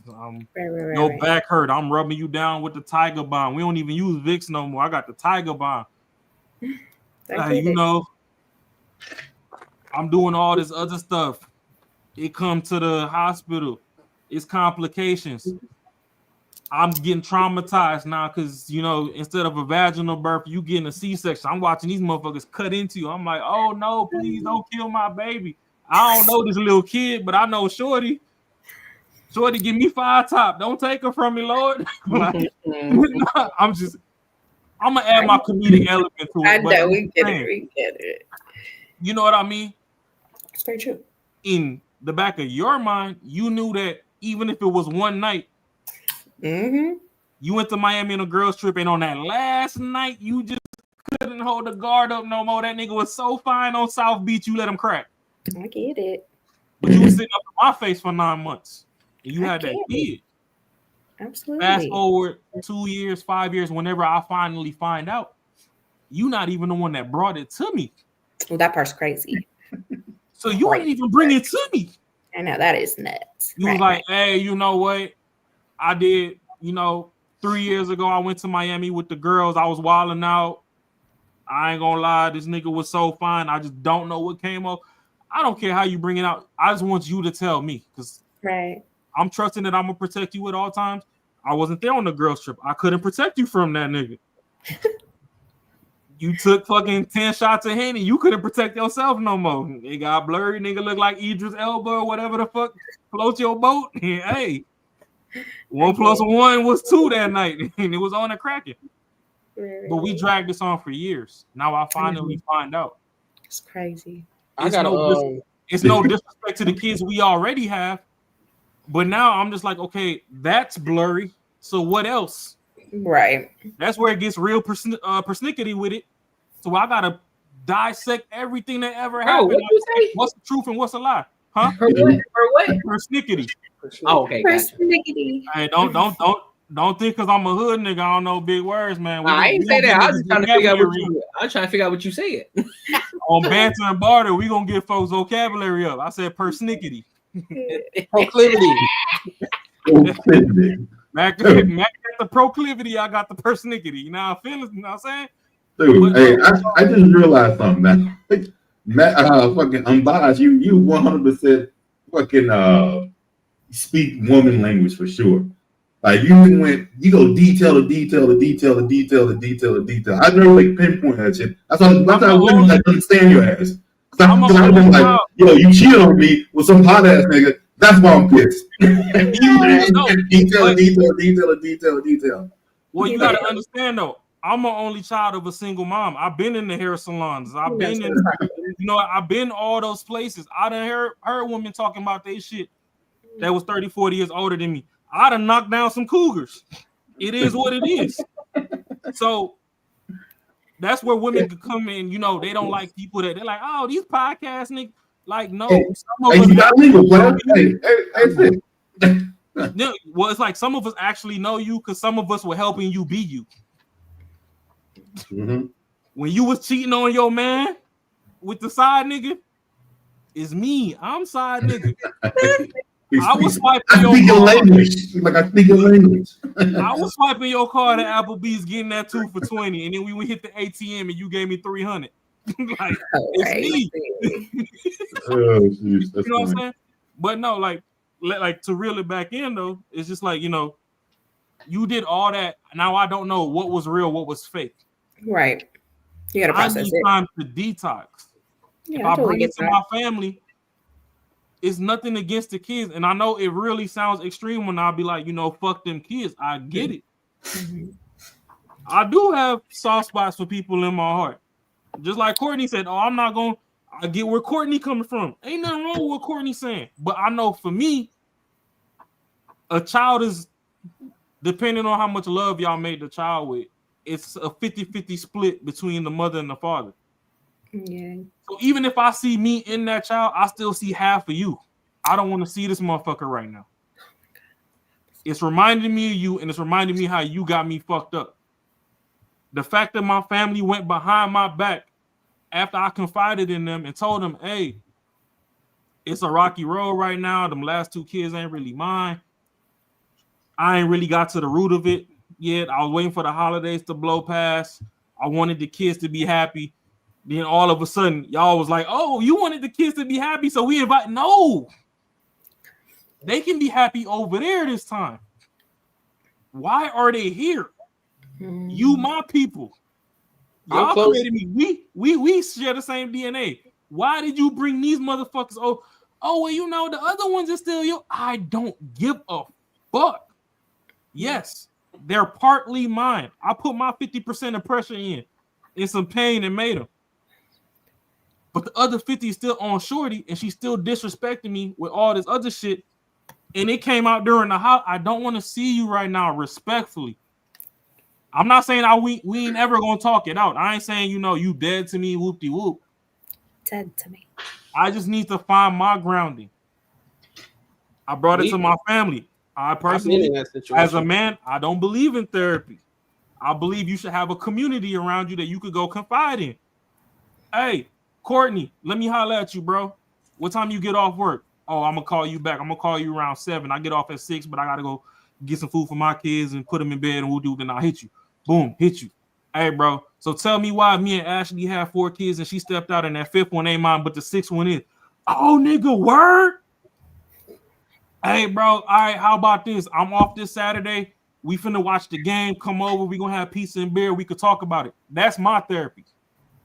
I'm not finna pay a nigga I don't know that ain't ever walked any type of path that I ever walked to come tell me some shit because you learned it in school, and half the motherfucking professors in school don't even practice what they teach. So that's where I don't believe in. And I mean, like I said, there is a percentage of society that the shit works for, but to just willy-nilly tell everybody to go, like, man, fuck them people, man. I got people that really know me, that really walk the path I walk. Y'all the ones I want to hear from. Tell me where you had life fucked up so I can fucking correct and steer different and veer off different. Oh, you was taking crack cocaine in the 80s and you got strung out and you had a 15-year stint where your life was fucked off because crack was everything. Boom.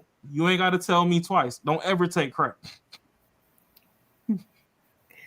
If we related and we both have addictive personalities, you fucked up, I already know. Hey, don't touch that shit. Mm-hmm. That nigga Uncle Bobo had a long life because of it. It could have went different. He was, you know, on his way to be a millionaire, and then that crack took $1 million out of him in 15 years. That man was over here damn near eating random strangers' ass for $15 just to get a bump. Like, you don't want to do that. So that's where the thing is. It's like, my family, I should be able to trust you, rain, hail, sleet, or snow. Y'all all betrayed me. Who do I trust? I need all of y'all to leave. It's no disrespect to the kids. If y'all need a backpack for school, y'all need socks, whatever, I'm going to shoot the money over. But right now, I don't want to talk to y'all. I need to figure out me. That's where I'm coming from with it. No. Me and my family been in that situation. Said, damn, my nigga. Let it all out. Let it all out. Me and my family been through this situation. I'm gonna just give you stories from the hood. I ain't Wallow 360 or whatever, but hey. Me and my family, we've been through this situation, but not like all the way. But like my brother had a situation like this. Chick cheated on him, and yeah, Courtney know. And when I looked at that video, and I was like, damn, what if me, my sister, my dad, my mom, and all that type of stuff welcome her with open arms and say, hey, y'all just got to get this. Y'all got to get this. With the kid is more important. The dude, whoever she had the baby with, wasn't worth nothing, right? He couldn't even scratch his own ass if he could. He wasn't about nothing. He couldn't rub 2 nickels together. But I would just, me knowing my brother, if we did what his family did, my brother would not be rocking with us till this day. Till this day. I already know. And Courtney know it too. It's like one of those things when you're watching it, it's like, oh, it could have been, you know, it's for the kids and everything. But when you actually going through it and you seeing how this one situation can affect every single body in that family, it is different. It's real. And what they did was totally disrespectful. Like, that's one of those things where I would have to take a break from my family because I got to reassess some shit. I mean, people self-delete behind shit like this. Yeah, you do some selfish shit. You can't use the real bad S word, but people get themselves up out of here behind stuff like this. And the thing about it is, what old buddy did probably was a little too much or whatever, but he was doing what he doing. That don't mean he could have came back and just like, hey y'all, I had to cool down. Now I had to cool down because it was in the moment. I just need some time to myself. I can't rock with y'all. I'll see y'all when I see y'all. Me and her, we'll handle this later and everything. But in real time, how it was developing in real time, that's tough. Yeah, and the thing is, what people need to understand is you're solely responsible for your actions, but you can't control how I react to your action. Like, you don't know who you fucking with. Like, it's people, they've been married 20 years and their husband a serial get them people up out of here type person. You know what I mean? It's all sorts. You don't know what somebody does when they're not immediately next to you. But the girl was probably friends with that, probably his sister or cousin, whatever. That girl was probably their friend. They probably had babies at the same time and shit. Okay, who even know she may even knew. But like, until that point, family. If they're friends, what I'm saying. So she didn't really care about her actual family member. She cared about her friend. Like, she didn't really give a fuck about the dude that was going through it. She's probably like, yeah, he'll get over it. Don't worry about it. Just come on over. Let's have the kids come over. Like, there go the thing. In hood English, y'all wouldn't have met this bitch without me. So why y'all got this bitch here? Stop it. I'm just see on the podcast. I like us because we got a healthy dynamic. We got the hood background, the suburban background, whatever. I'm gonna just bring it to you from the hood. At that point in time, I'm not speaking perfect English, and there's no disrespect to my baby mama, wife, whatever. But right now, you's a bitch. Why y'all bring this bitch here? Hey, sometimes that's some bitch shit. Sometimes what I learned. No disrespect to Shorty, and I mean you might never be able to get past it. But in the heat of the moment, why is this bitch here? I done told y'all before she did some whole ass shit. Hey, I ain't found my bearings yet. Why is this bitch here? If the kids needed food, y'all could have helped her behind my back, but y'all got her playing in my motherfucking face. Sometimes, I think we don't have to keep real life away from kids. Sometimes they have to see the real. Maybe they can't understand it right now, but when they develop and get older, I'm saying sometimes. I ain't saying this time. Oh no, I'm with you 100%. It was Courtney face. But what I'm saying is, like, I ain't saying that you gotta put all what's real in front of them in there. I'm just saying sometimes if their mama did something wrong and all that stuff, you kind of shield them and everything. But within that situation, like, everything ain't gonna be perfect all the time. They're gonna get exposed to some stuff and everything that could have been avoided if everybody was acting like adults. But at the same time, like, they're gonna have these questions when they get older anyway. They gonna have these questions, and then like I said, my brother, he got the situation. That little kid still got his name. She didn't change the name and everything. My brother got the papers till this day, just in case this little dude come find him and say, "Hey, why you ain't never been in my life?" And he gonna be like, "We done had this conversation. He just waiting on it. Wow. He just waiting on it. He like, look, come sit down right here. He'll go to paper. 0.000. I'm talking about we ain't even nowhere near the same tribe from what we came from. On to the point that Macaroni just brought up. To the rest of y'all, how would y'all feel about them going through their whole life and then their whole life been a lie? Because what if they believe that was their daddy, then they finally get a sit down when they turn 18 and that's not? How do y'all feel? How y'all feel about that? Well, as the kids find out? Yeah, so like let's say this situation happened, right? And Buddy moved past it in the heat of the moment. Was like, you know what, fuck it. I don't know how I don't know your 360 feeling on the Courtney, but like from the lens that you was painting, let's like be like, okay, we was trying to guard the kid, so you still show love or whatever. And then the kid hit 18 and come back and be like, hey, dad, like, you know, you looked out for me, whoop-de-whoop-de-whoop, but, you know, like, I'm finna go get a girl right now and she did this XYZ. Like, what was the real skinny with you and mom? I know that you took care of me, but there were certain times I seen the way you looked at mom and it kind of looked funny. Like, what was behind that? And then you sit them down and be like, you know what? The real is I'm not your biological dad, but I was there since day one, whoop-de-whoop. Like, you know, so the kid like, oh, hold on. So this whole time I've been living a lie. Like, so who is my dad? Then he starts spazzing out on his mom type shit. Like, how would y'all feel about that? Well, even in that situation, first of all, if I'm in that situation, I'm not in their life. I'm gonna be 100% honest with you. But that's just. But I'm being honest. I'm not gonna be in their life in the first place. But just to play on your point on the hypothetically speaking, I'm gonna give them the real. I'm gonna say, listen, we didn't have that. We had. There was a situation that happened that popped off, and I'm just gonna give them everything. But a 1-year-old, and I think the little girl like 4, okay, like 4 years old. You know what I'm saying? It ain't the time to have that conversation with them yet, because they won't understand that yet.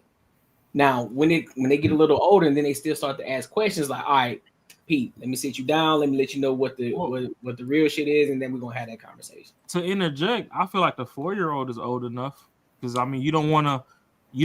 Well, see, here go my thing. You don't want a Will Smith situation. We know the greatest episode ever recorded of Fresh Prince of Bel-Air was when he fell out, and you know he went off script and was like, "How come my daddy don't love me no more?" Yeah, on set. Yeah, That's shit that was built up from a kid to his current age from whenever they filmed that episode. It's that too. But it also in that situation, I mean, when you look at that father was constantly in and out of his life. He wasn't. Oh yeah, I mean, I get that too. You that's know what why. I mean? So, yeah, that's so why for me as no, and so like in that situation, I'll have to let them know what the actual truth is. Like, listen, some shit happened between you and your mom. You know, that's something you got to talk to your mom about. But I decided, as the man, I decided that I was still gonna take you as my own and raise you as my kid. Now, and I know you. I know as you still gonna want to know who your actual father is. Mm-hmm. I understand that. So do what you got to do, but just understand that I'm always here, and I've always been the one that's been here for you. Been looking out. But you understand that it's more often that happens that the dude steps up and says, I'm gonna be this knight in shining armor and take care of this kid, and the kid finds out, or maybe they might know the whole time, but once they get like a certain age, they kind of say, fuck you, like you're not my dad, and disown you. And not many people say shit about that. That's why I don't advocate for it. That's why I don't advocate for it. Yeah. I was just talking in regards to his hypothetical experience, the hypothetical. Yeah. I don't advocate for it. So yeah, that happens a lot, and no one ever says that kid's fucked up for doing that. It's usually like, well, he has his own reasons or whatever the case may be. It's usually like you understand that, but once the dude says, hey, you know what, that ain't my kid, I'm not taking care of it, he's a bad person. You know. No, that's disrespectful too for the kid for that kid, shit like that. It's like you got this kid this man has been, he pretty much then gave his life to you, give you everything, gave you a roof over your head, clothes on your back, treated you like you were their own, and all of a sudden you got the nerve to sit there and tell them that, oh, you ain't my dad anyway. Fuck you. And that's where, you know, I know my name on here is Unbiasedly Raw, and y'all gonna get my raw reaction to shit every time. I don't give a fuck if I seen the clip prior to or we watching it live. Y'all gonna get my raw reaction, and this is why I can actually like walk things back. Yeah. So boom. My thing is, when I was a child, I don't care if you was in diapers or you was enrolling into college. The way my family was set up, because I grew up on my mom's side, they Jamaican. A child stayed in a child's place. Facts. So the thing is, it ain't matter what fucking age you were. Obviously, there's one that she holding on the hip. That motherfucker can't go nowhere. But shit, if you could walk or crawl, get your bitch ass the fuck up out of here right now, because some real shit going on. So that's where I know, initially y'all be like, oh, this motherfucker over here wilding out. He's saying fuck everybody who fucking kid. Nah, that's facts right there. What you just and it's said. like, respectfully, this is grown folk business right now. Yep. So I get it. You're a kid. You're innocent. Whoop de whoop. I'd hate for this to be the first situation that starts chipping away at your innocence. But right now, fuck you. Because at day's end, I'm responsible for your survival. And a part of your survival depends on my mental health being balanced. Yeah. And you just threw a cog in the wheel right now. I'm off balance. I'm off camber. You telling me all this formula I done bought, all the times I done got cussed out at the stove because, my paycheck came through, but my car's still declining because it's a fucking, discrepancy with the bank. And y'all telling me I ain't got no money, but I'm checking my app and I got money, or the food stamp card declined, or the WIC ain't come through the day it was supposed to because it was the holidays and I ain't know. And this motherfucker at home crying. I'm out here doing all this shit trying to take care of my shit because I swore it was my kid. And you telling me it was Dirty Dick Derek from one weekend in Miami that had this motherfucker? Dirty D Derek. Oh my, this nigga from Miami from 3 years ago. Ain't at no point in time did you be like, oh, you know what? I kind of ran my calculations back on my ovulation app and whoop-de-whoop-de-whoop. And I kind of realized, I probably conceived this child at the time where we weren't talking or it was during this girl trip. I should just probably let you know that I fucked somebody else just off GP. I feel real bad. I know it's going to fuck me up for a couple months, but I feel like we got a bond strong enough to where we can build past that and leave the ball in my court to do that instead of just trying to sneak on as the years go by, and then the shit actually come and you're like, oh, now we got to talk. Like, nah, bitch, at this point, I don't want to talk to you right now. I got a lot of thinking to do. If you see, I'm under the pretense that a reason a lot of the old school marriages that we praise so much, a lot of the reasons a lot of those things lasted is that bedroom sometimes was the war room. If shorty fucked the mailman, hey, y'all might send the kids off for the summer. They might be in summer camp, whoop-de-whoop. She let her know, hey, you remember that time where, I felt like you didn't love me, whoop-de-whoop. I ain't gonna hold you. We might have to call the post office and just tell them to change the mailman or whatever, because I know how you gonna feel about this. But yeah, that nigga Bo Jackson that delivered the mail to the crib, or the nigga that delivered them glass bottles of milk. Well, shit, one time I kind of was going out to go get the newspaper off the lawn, and he seen the way this shit was shaking in the moo-moo, and he had some sweatpants on that day. He liked what he seen, I liked what I seen. We linked. It was honestly a fuck up, but my life is in your hands. I trust you with my life. So I'm just gonna let you know where I fucked up at. Hey, if you can't forgive me for it, fuck it. I'm gonna figure out my life from here. But I brought it to you before anybody else could, because I don't want anybody out there to have the one up on you. So I hope we can move forward from this. But if we can't, I totally understand. And shit, homie might have chalked it up. And homie might have ran down on the milkman, the mailman, or whatever. Like, hey, my shorty told me what you did. Don't ever let me catch you with my bitch again. Like, when you come past my house, drop that shit off at the end of the driveway. Don't even walk it up to the doorstep no more. Drop that shit off at the end and go. I'm finna install this Ring camera. If I ever see you walk up to this door, anytime I see you today, any day after that, it's on site. And they moved past it, and Grandpa lived to 87 and died, and boom, they see, he had 3 side hoes that came out the woodworks, and now everybody and all them kids got to deal with that. But I just feel like, back then people work through some stuff. But if you're the one that's, kept the secret behind your person's back, you have to be the one to bring that to them. Don't ever let somebody get the drop on your person. If Courtney is with Ashley, like I said, we just using people on that we got on the panel. It ain't nothing going on behind those scenes. But if Courtney's with Ashley and then Ashley see me at the club and I'm just looking like a snack, she looking like a snack, and we have something, Ashley needs to be able to go back and tell Courtney, like, hey, I ain't gonna hold you. I meant to do. His name was Raw. I don't know what the fuck yeah, they put in my drink. You can stay with them. Well, no, and that is your no, but I'm like, but it's the option. You're giving the choice. People, it's at day's end though. Yeah, you're 100% correct for whatever you say after that. Yeah, right. But you should give the choice.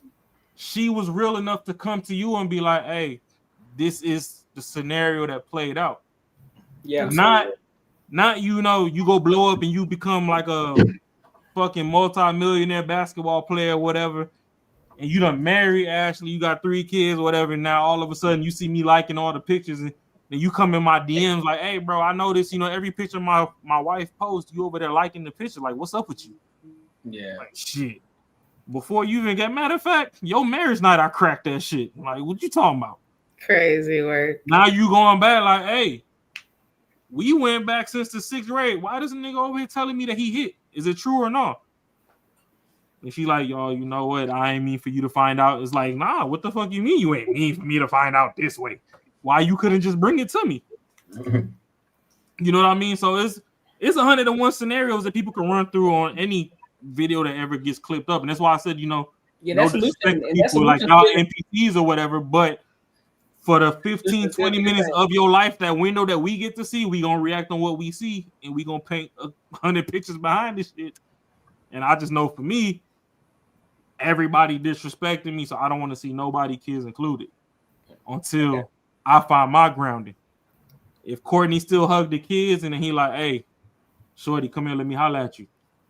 Go ahead and make you 7 plates, 1 for you, 1 for the 6 kids. But y'all got 20 minutes. I'm finna go. I know I'm already fresh or whatever, but I'm just gonna take another cold shower. You got till my shower is done to get the fuck out of here. However, anybody handles it, that's on them. I know for me, I'm crashing out off rip. Everybody I ever fucking loved, trusted, and believed in, and fucking turned their back on me in the heat of the moment. Y'all all gotta go. Or, I mean, I could take an honorable exit. The difference between me exiting and her exiting, if I exit, delete my number. I don't want to know none of y'all. All right. If she go, we can rebound from this. Let's go to the next topic, big dog. If I leave, all bets are off. Delete my number. We not blood no more. Facts. That's just that. All right, make sure y'all like, comment, and subscribe for the algorithm, and make sure y'all hit the bell notification. So let's go to this last one though. Let's go to this last topic. This one here is a little longer in the sense, but I kind of skipped ahead a little bit. So this woman actually crashes out on the door. So I haven't seen the entire thing. But I'm just going based off of the title. So I'm gonna play it and then we'll give our thoughts on it. Oh shit, let me take this shit off you first. There we go. I knew I wasn't tripping. I knew I did that. There we go. Program? Not all right. So all right. Let me go back. Something better. So you kind of want a man to fit into your program. Let's start from the beginning. All right, here we go. I'm single. You want to know why I'm single? Yeah, why you're single? I think it's hard to find a partner when I have such a concrete Hold on, Courtney. I want to live my life. Is this freezy? Nah, that's not freezy, bro. Nah. That's smooth. Oh, okay. It's hard to find a person to collaborate with me to help that manifest. Right. So you kind of want a man to fit into your program. In a nutshell. That's why it's really hard. Oh, maybe. Yeah, we don't want to feel. We're gonna get back to that. Yeah, we don't want to fit one of those lives, but and your status. I mean, I got to see something better though. Like maybe I could switch the program, but I have to see something better. And the majority of the time, the average man doesn't show me better than what I can do for myself. Oh, we're gonna walk this back soon. Okay, and why are you single?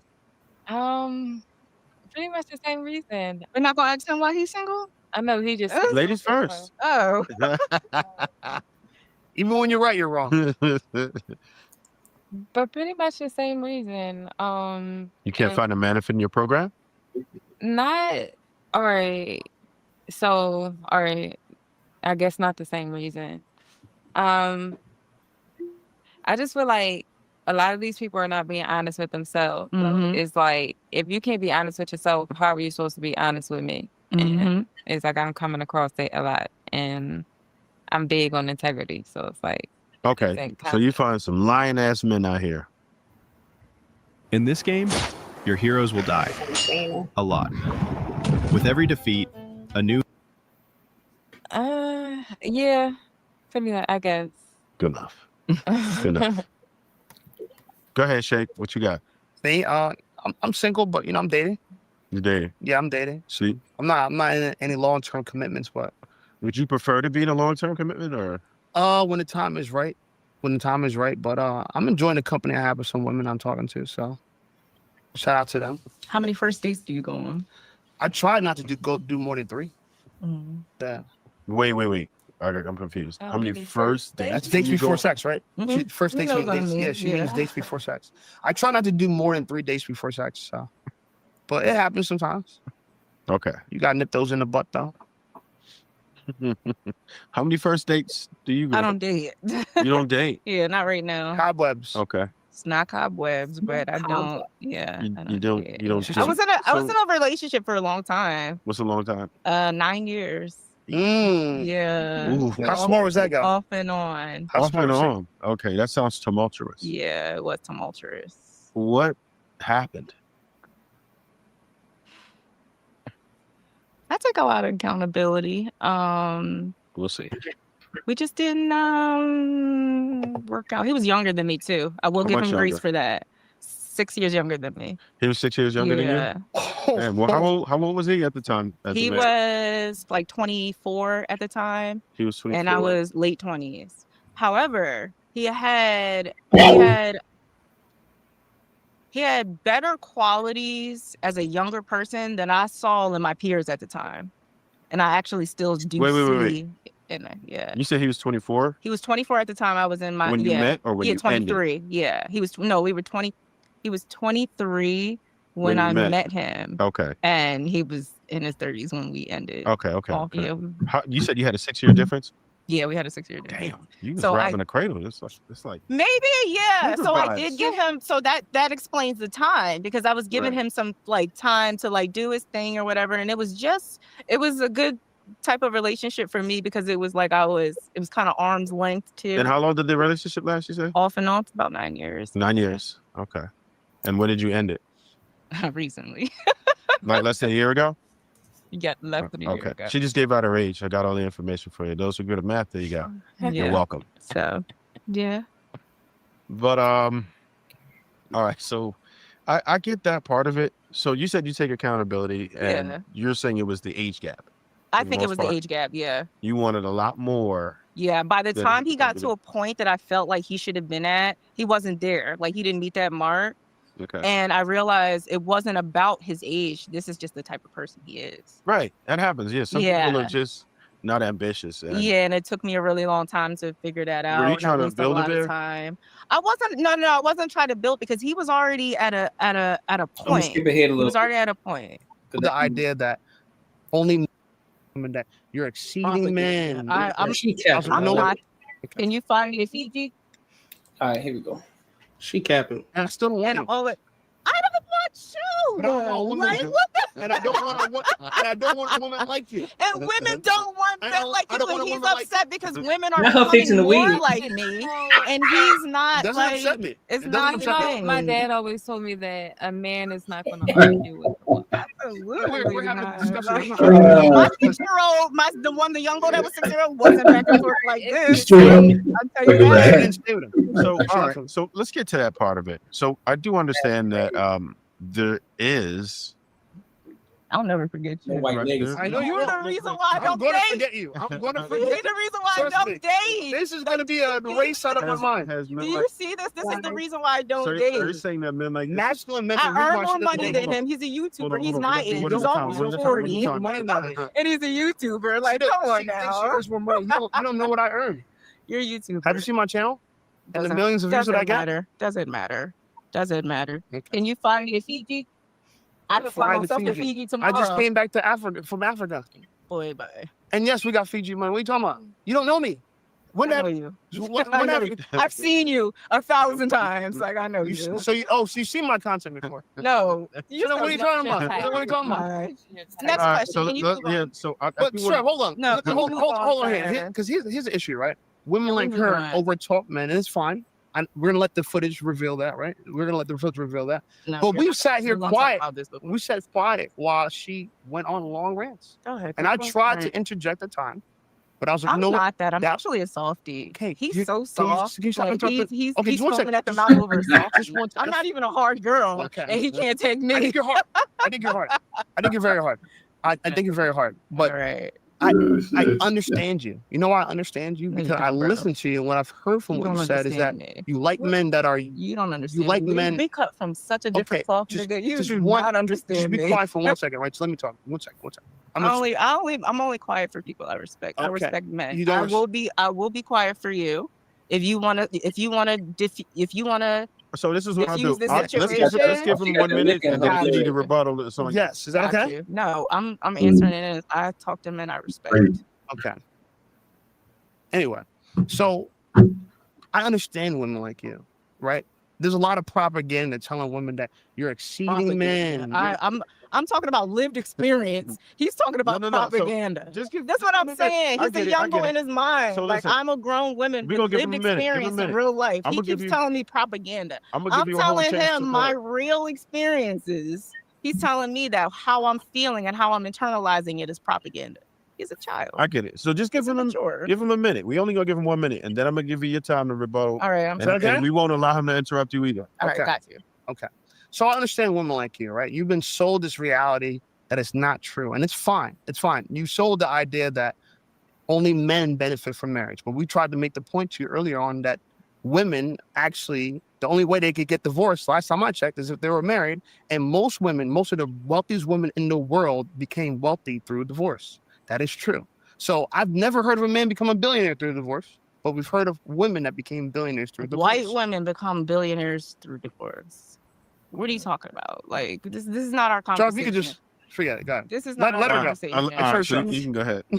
Like, what is he talking about? We're talking about relationships amongst us, right?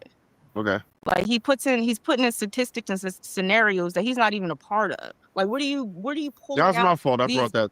Oh, okay, yeah. I don't understand what you part of. We're talking. I was about, going that direction. We're I talking think I was about smart. real people. That's why I don't like talking to YouTubers. I'm a Hey, real Court, person. you wanna I pause pay it real quick? taxes. I'm an everyday average person.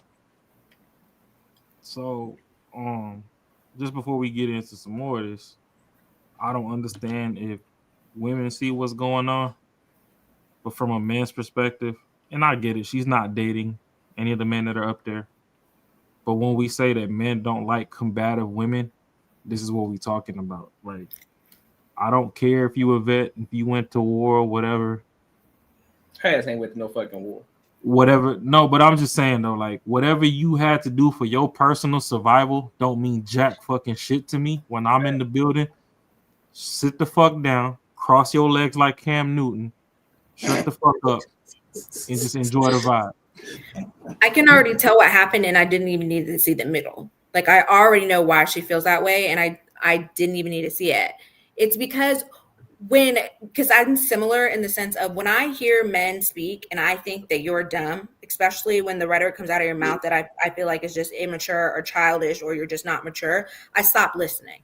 And I can tell already that that's what happened. He was saying stupid shit. And so she stopped listening. And so that's why. Now, her interrupting as many times as she did, sure, she could shush a little bit. But her not giving a fuck what he's talking about, absolutely. I do that to men all the time. Not talking over, but in the sense if I stop listening, fuck yeah. I'm not listening to somebody who doesn't get it and who's immature and dumb as fuck. Like, move along. So especially when in you're the trying heat to of talk your about my moment, life. if in the heat of your moment that a man calls you masculine, would you agree at that point? I'm masculine because I don't want to listen to a man. You're saying that what he's saying is so stupid. You're just gonna talk over him. You're just gonna let your dick hang because your dick bigger than his, and you don't feel like that's masculine. You're asking me, do I find myself to be masculine if I don't listen to a man? No. Yeah, if you're quiet, just don't say No, I'm nothing. saying what you're saying right now. Because she didn't want to hear him, that makes her masculine. No, she her kept talking. over talking. Like you can disagree with what he's saying and everything, but her over talking, and even when the host, you're not even being respectful to the host to say, "Hey," the host said, "All right, you have your 1 minute. We're gonna give him 1 minute, and then you can have your 1 minute." Three words in, she hear a key word. She interrupt and then start doing innuendos, insults, and all that stuff just because she find him dumb and stupid, whatever. But at the same time, he never threw a shot at her. He was just saying, We don't know that. Yes, he did. There's a reason why we got to this point. You just didn't see the middle. Yes, he did. "Nah." I saw the whole thing. She threw it first. Either way of how it works out. I just find it interesting though, just because a woman talks over a man, all of a sudden she's masculine. Well, me personally, I don't think a woman is masculine if she overtalks. I think she just immature and rude. To me, I don't define masculine by overtalking. She's rude, immature, and if you were to prescribe him as stupid or dumb or whatever, that's fine. But she's joining the circus as well because I can respect that for sure. She's saying the dumb, stupid shit too because she contradicted herself through the whole time. She said she been in a relationship for 9 years. She only been on the market for a couple months, but yet she said she dated hundreds of guys. She done dated. Then she said she don't date. Then Buddy made a couple of slights, but in the beginning she was throwing slights at him, and he was just kind of like, okay, I see what type of time we on. So both of them. What did he say to get her to do that? He in the beginning, it was just saying he's just said some stuff in general that she didn't like. So there's a reason why where she is. But the whole thing about it is just because I say something in general and you just don't like it, and I didn't personally take a shot at you. If you don't like it, you don't have to do a shot at me. That means you have impulse control issues. But we were just talking about boy who cussed those people out, and we were saying, oh, that's totally fine. How he reacted. He was the victim. But then when she does it in a calmer scenario, are you comparing that to something? Are you serious? Hold on. No way. Hold on. We didn't talk about he didn't have impulse control. We were, but hold on. What I said, like, okay, I'm gonna say it again. He was speaking in general about relationships. It wasn't talking to her. Yeah, he wasn't talking to her. She took offense and started throwing shots at him. That's totally different from a woman got a baby on you and your whole family stab you in the back and you're trying to control your emotion through a real life situation. That's two totally different. They just have a conversation. Going by scenarios. Got it. Okay. Yeah, she don't know him. He don't know her. They just having general conversation. The host is saying, hey, let's conduct ourselves like adults, and she can't. That part I totally get, and I do think that at some point she should have stopped talking for sure. It was getting excessive, but I also understand how we got here, and I didn't need to watch what happened to get here. But the thing is, what you said, why people say that women are masculine, like if they overtalk someone, a man, because the way they overtalk is almost like you're about to fight. If it was a dude, it's almost like chest about to pop out, and like the next couple minutes, probably choking each other. It's not like I've had a girl dismiss me and talk was kind of feminine, and it's more kind of like, all right, man, whatever. Like if someone doesn't talk to you, you can't argue with them. You can just argue with yourself. Like, so if most feminine women, if they just don't want to listen to you, they just won't say shit. Hey, I'm about to choke her right now. Finger snares. Yeah, I agree. I agree with you on that. On the aspect of the masculinity part, Clem. I think what masculinity actually represents is being able to have that emotional resilience, right? And so that's something that she's not displaying right now. She's not displaying the emotional resilience, which more so operates with just her lack of emotional intelligence. So yeah, I hate when men use a woman as being masculine, because the actual definition is along with what you said, Courtney, but it's actual positive traits that men carry. That's what masculinity is. So when you hear toxic masculinity, that's a negative, because it can't be a positive negative. You see what I'm saying? Here goes the thing though. When it comes to toxic masculinity, as much as people want to define this shit, toxic masculinity is only found in women. Yeah, we all know what it means. I mean, what they're talking about. There's no such thing as a man being toxic masculine. Yeah, because it's positive traits that men carry. So it's positive. So if you hear toxic masculinity, it can't be a positive toxicity because that's moot Right, at that point in time. But yeah, but what she doing right now, and I think she projecting because I find it anybody that talks so much about themselves or who they are and what they are, 9 times out of 10, I don't believe them. Oh yeah, if you gotta qualify yourself, you qualify. Because if you just being you, like say if Felicia Rashad, when she walks in the room and she just being nice and she doing this and everything, you be like, oh, I can tell the way she talks, she educated, she feminine. Oh yeah, she dope. You're gonna take a little bit more to try to talk to her when she was back in her prime. You know what I'm saying? She older now and she just living her life and kicking it, whatever. But I'm saying if she was in the dating scene, this woman right here,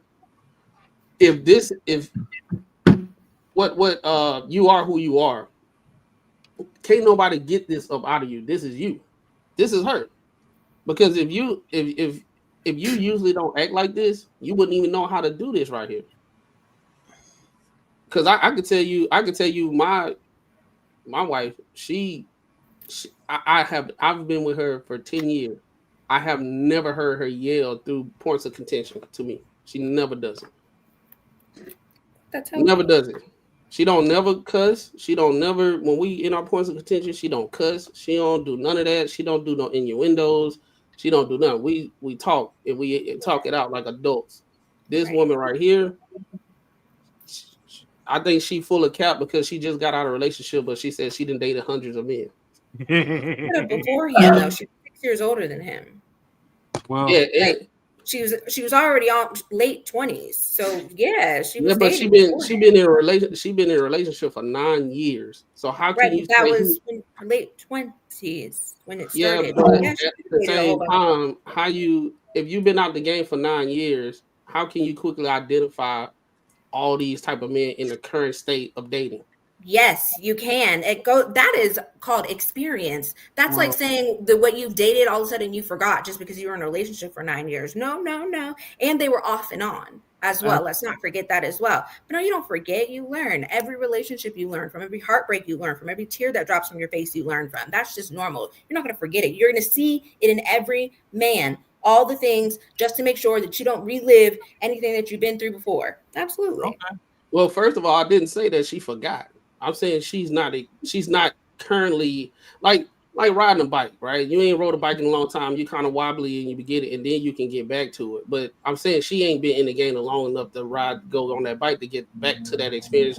But she experienced all these guys that she said she know who these type of guys are current. But she said so she was fucking the same dude for 9 years, but she was fucking people in between. Off and on, right? They were dating in between. She's just because you've been in a relationship for a long time. I do get what you're saying about like you don't know the dating pool, but you still know men. Like that's just like how you would know women. Like you shouldn't describe it that way that she's like in a relationship for 9 years because most people think that she's in a relationship, not fucking nobody else, just that one person. She's been off and on. We know what that means. We're adults. But I mean, I just wanted to kind of like get a take on like the whole masculinity perspective or whatever, and just see right there. But I'm gonna reserve the rest of my comments until like the end of the clip, just so we don't get stuck right here the whole time. All right. I'm a civilian and I'm a vet. Like I understand the military life and things like that. Like I want to have real conversations with real people. About real concepts. And YouTubers, we're from Mars. We're not real people. So how about this? How about this? I just don't respect anything. We do understand. I just got to say this. So I wonder what she would say, considering the fact that I'm a vet and I do YouTube. Hey, like I said, I'm gonna reserve my comments. I just wanted to say that part. That's crazy. You don't know me. What do you keep telling me? You keep telling me about me. You don't know me. Hold on. Let's get past that part because you're screaming. Hey, pause it real quick, Courtney. I don't think that's gonna. Whoever named that fragrance company is out of order. Janus fragrance. Janus. That should sound like you ski. Parts on your skin. The J is silent. It's anus.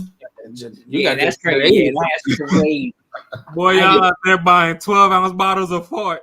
Hey, you know what this cat? I think it's probably a joke. Boy, I walked in this place, it smelled like straight up Janus in this bitch. Hey, just watch his content from fucking Lapeef. He's probably a joke. People up there. That's Joe. That's Joe Anus. That's your Joe Anus. That's Joe Anus.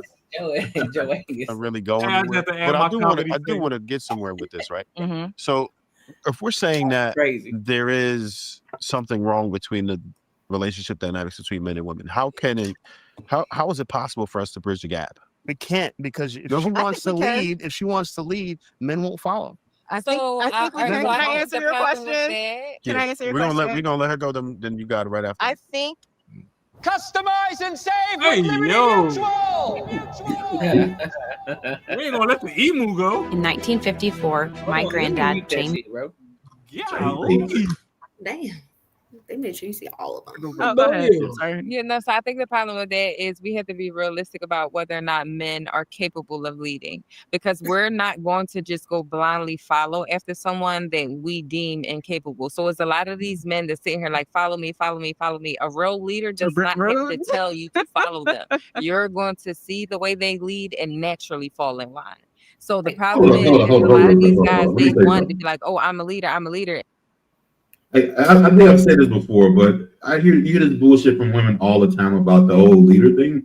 Like it's so pretty much what you're trying to say is a woman says, I need to prove how you lead. So pretty much I'm the one leading. I'm just gonna say it's okay if you do it that way. I'm just gonna prove it.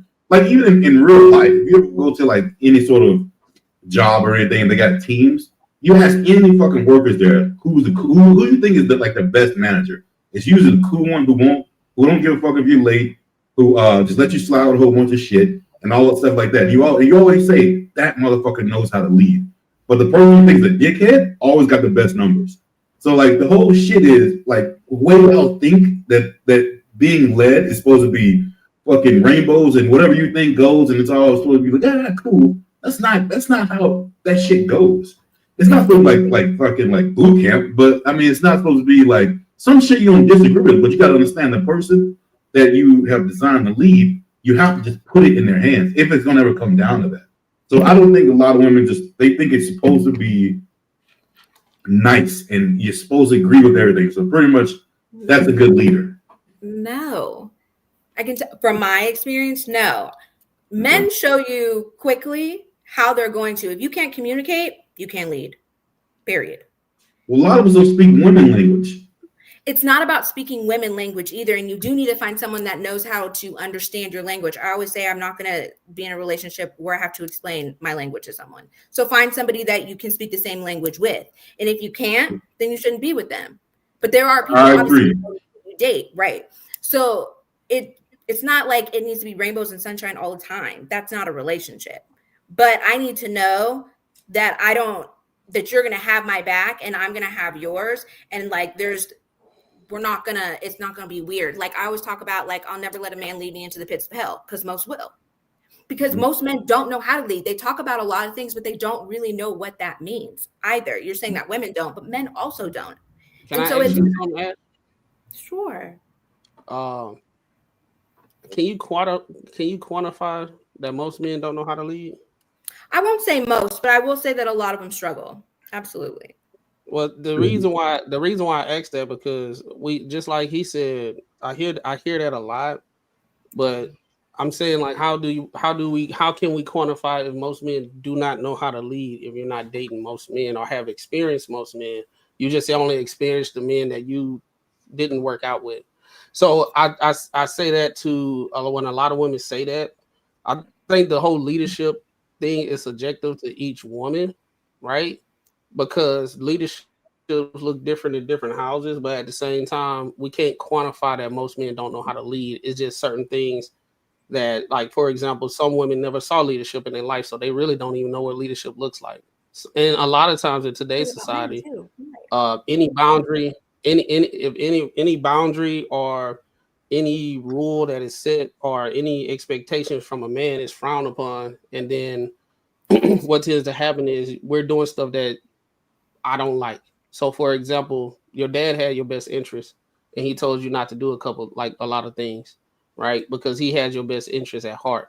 So a lot of times men have that same kind of fatherly instinct, and they try to do the same, but because they're not my dad, it's seen as control and all that type of stuff a lot of times.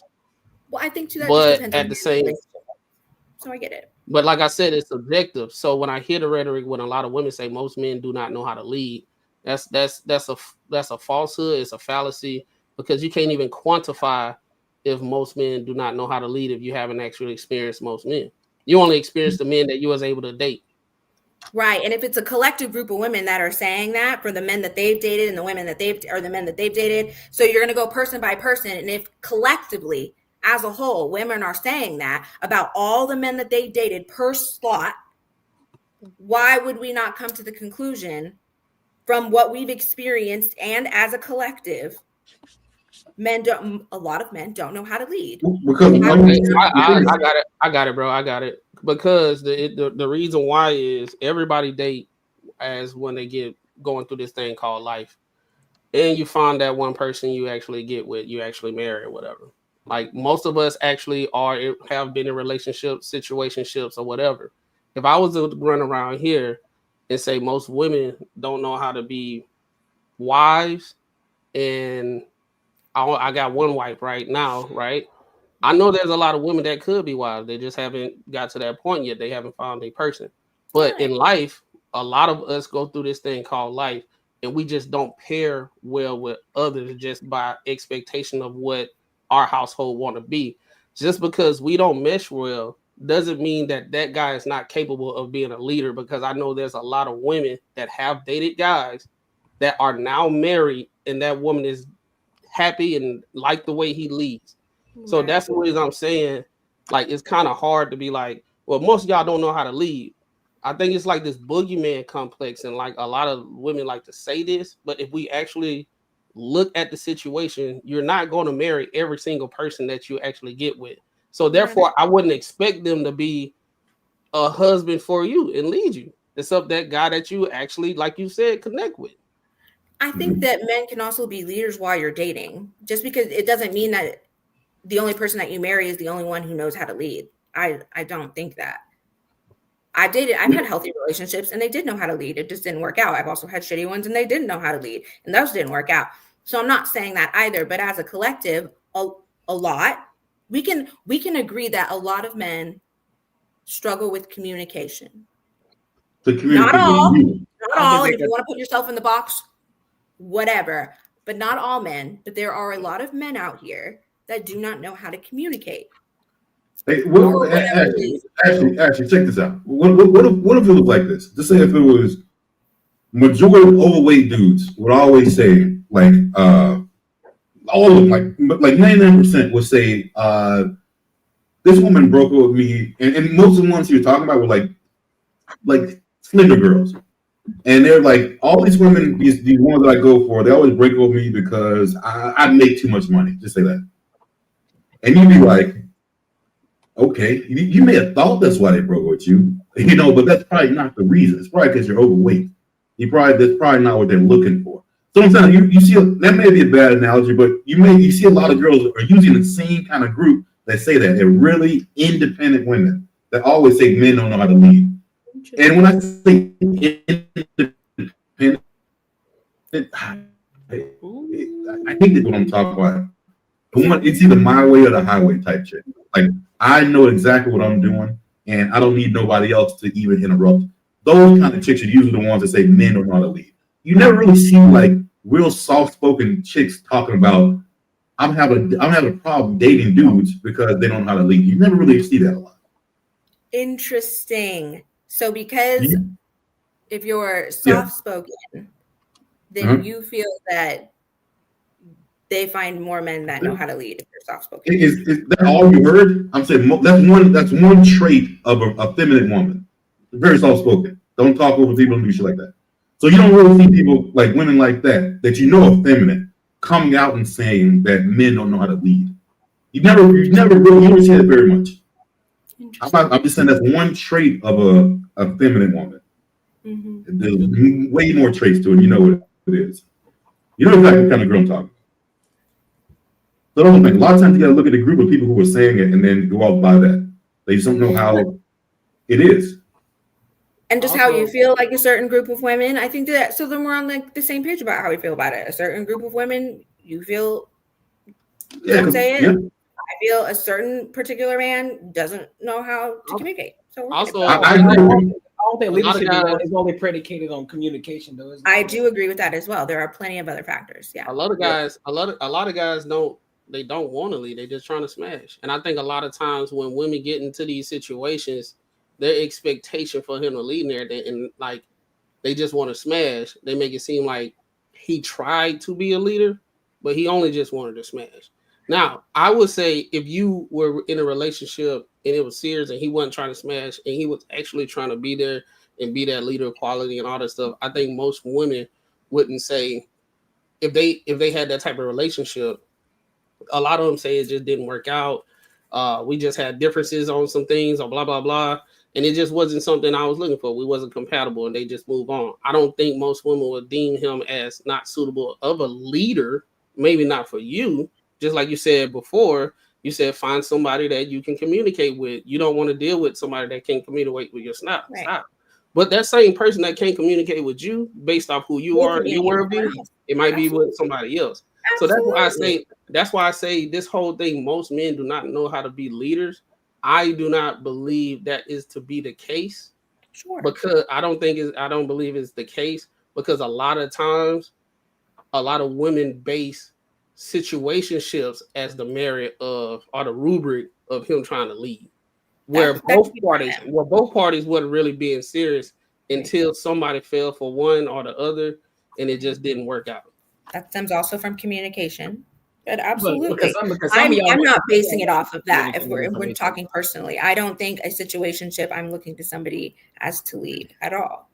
Well, I'm saying a lot of times when women say this in general, they base it off the situationships. How do you know though? Because you may think it's a relationship, he thinks it's a situationship. But also that stems from communication. Let's not act like people don't lie. He probably didn't come out and straight up say this is a situationship, but he gave you all the signs that's what it is. But he didn't come out and exactly say all signs and saying, yeah, most men are sitting out here talking about I want the moon and the stars with you. Now some are being honest, and I appreciate an honest man, but there are others that they aren't honest and they are lying. Marcus, you were just talking about not too long ago in episodes or whatever about being funny about how the fact of that you're not going to tell a girl whatever that you want to fuck two girls, you're just going to go out and cheat. Yeah. Exactly. You're proving my point. But that doesn't take away from that I still want to do the girl, like my girlfriend or my wife at the time. This is what I mean. We're lacking of communication sometimes with certain people. Well, no, yeah. If I tell her that, she's probably not going to be with me. If I tell her that shit, she's probably not going to be with me. But the thing of me not telling her, this is the thing though, I have to gauge it too. Is this going to be detrimental to her? Is it going to be some negative effect if I do this? If it's not, I'm not going to tell you. If I end up liking this chick, then I'm going to tell you. I'm just so if it's something that will not hurt you, I know it won't fuck up what we got going on, then I'm not going to say shit. All right, I answer the question that you said, Ash. Wait, hold on. Before we dive deep into it, let's play the video a little bit more. Before we dive into it, it's all we ain't got much longer on it. Oh yeah, we only got it. And the reality of it is, you're not, and you wonder why these women are not following you. Is because you're not a leader. You're not even showing none of these characteristics. It's the delusion of the reality that men are. I have women that follow me. There's this delusion of a reality and I feel like that's another thing that isn't conducive with the real world anymore. It's the difference between money rules everything. That's the difference. Money rules everything. It's getting so cutthroat out here. I'm glad you said that. It's getting so cutthroat out here that money is over everything. Your mentality and money. If you're not on the same page in regard to how to overcome these obstacles that are amongst us during these unprecedented times. Nobody has ever seen things like this in this country and throughout this year. I agree that women feel like money is their god.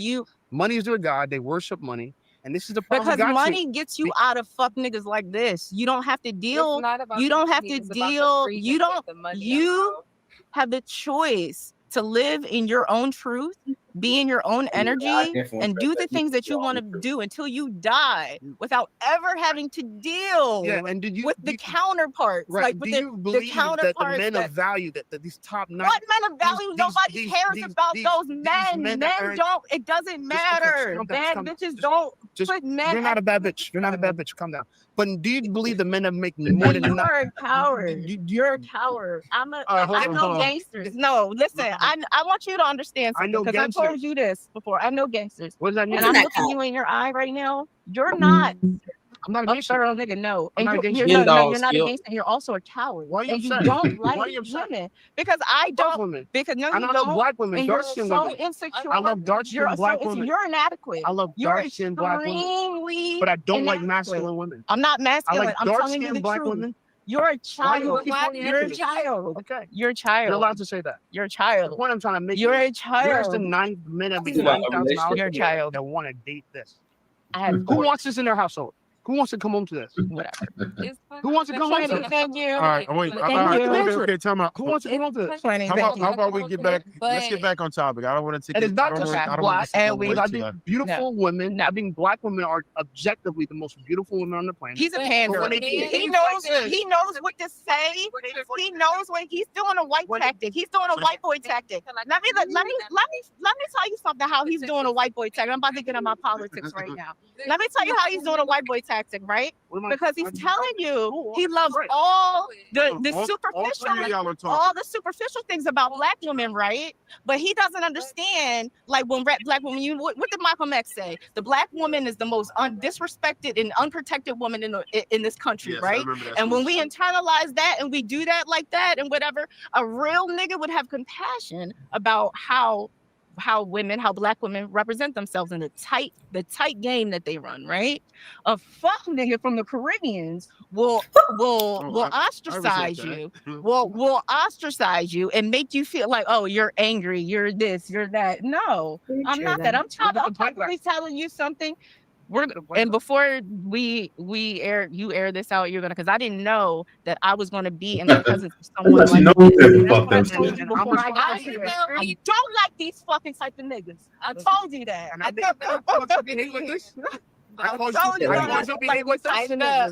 caused you to behave. I'm going to Grenada. I'm moving. That's what Grenada. It's called Grenada. I'm gonna say Grenada because I don't fucking believe anything you. That's absolutely fine. But she believes that men of value want this.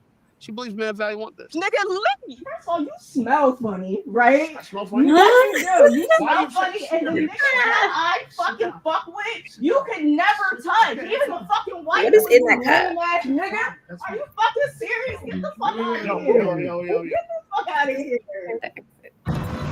Like every American achievement, GMC truck is the result of dedication. No, I ain't gonna hold you. Ooh. I like that. I make $350,000. Represent yourself, nigga. So they represent yourself like a professional woman. Sit down and have a conversation. Her friend said he's antagonizing her. She's allowed to call me a child. She called me a fuck nigga, a child. All right, listen. Can You're blocking the camera. She's allowed to call me a fuck nigga, a child. You're talking about a camera. You're allowed to call me a fuck. Hold on, answer me first. She's allowed to call me a fuck nigga and child, bitch ass nigga. I know gangsters. After you was antagonizing Not coming back. No. You're still beautiful. You. Her friend is literally saying the shit she did was okay because he provoked her. Yeah, shut that fuck. Look, and she laughed. But Damn, what do y'all that's thought? crazy. It is funny. It is funny. I like when that ass go in front of the camera. Hey, bro, I think that alcohol started hitting that thing. You saw she was stalking and she was about to take that coat off because it started getting hot. Yeah, that was the alcohol talking. But I would say that, man, you gotta be careful when you get on these panels and be drinking, man, because you'll watch that shit the next day and you be like, damn, I shouldn't have did all that. But I mean, how she feel. But I think, honestly, she went overboard off just having conversation. I think she could have said all that without being as rowdy in those exact words too. I don't think she should have changed her words. I think to appease the masses, she could have sat down and said that and had the calmest voice and said what she needed to say and still get the whole thing across, because what she's saying probably isn't wrong per her. I just think because she's rowdy and we have a thing about women being rowdy, it looks bad. It looks bad because she's rowdy. It's not because it looks like she. It's a thing about black women being rowdy. She's literally yelling and calling him an N-word in front of everybody and all that type of stuff. And nobody is talking like that on the show except her. All I'm saying is, if that was a guy doing that, some hands would have been thrown.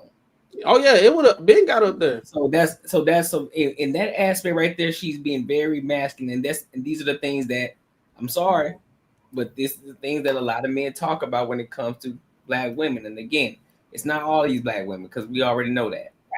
Right. So it's always these kind of women that always get highlighted.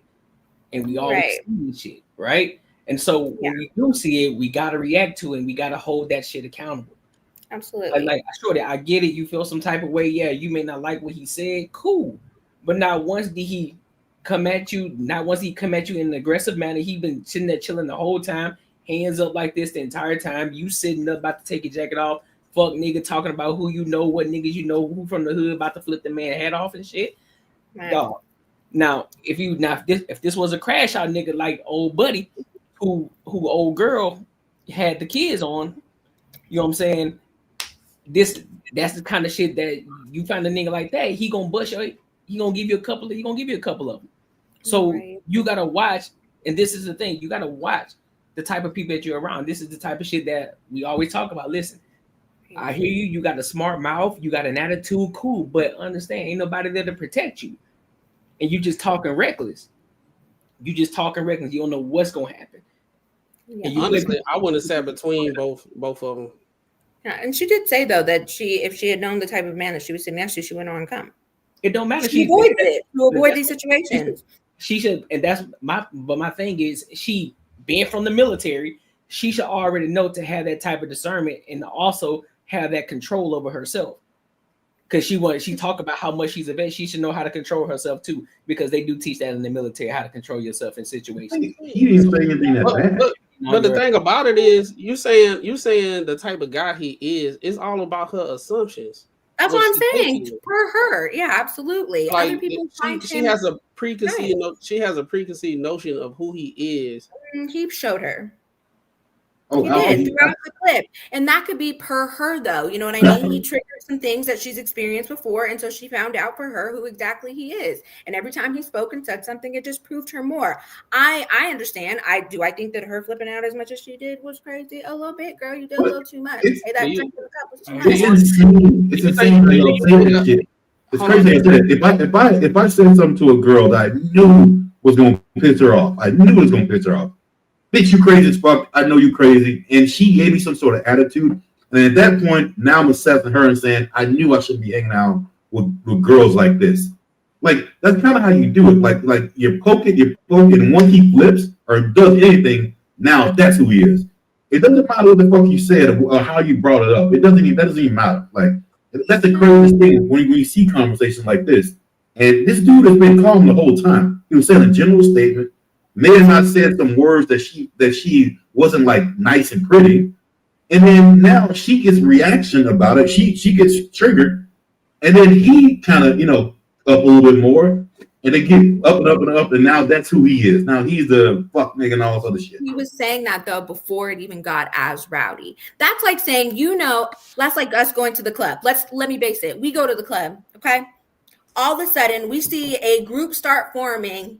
And you hear on my mama or some crazy shit, we all know to start exiting. Why? Because we've already learned what happens in that situation. It's because we have learned about what things happen around us and how things are going to maneuver. And per her and per all of us, we have learned situations. But if you're the one that pushed the dude, and he said, "Oh my mama," then you can't be like, "Oh, you know what? Hey, we know what happened. That's how she in front of people." You know what I mean? You can't do that. It was building up though. Like, let's not act like it just came out of left field. Per her, that's how she was gonna be. Like, do you understand what I'm saying? Like they're just having a conversation, and then he says something that she didn't like.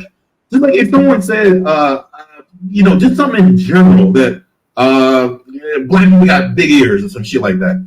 That has nothing to do with me. But then for some reason I show a lot of offense to it. And almost like you said to me, and then my attitude changes a little bit.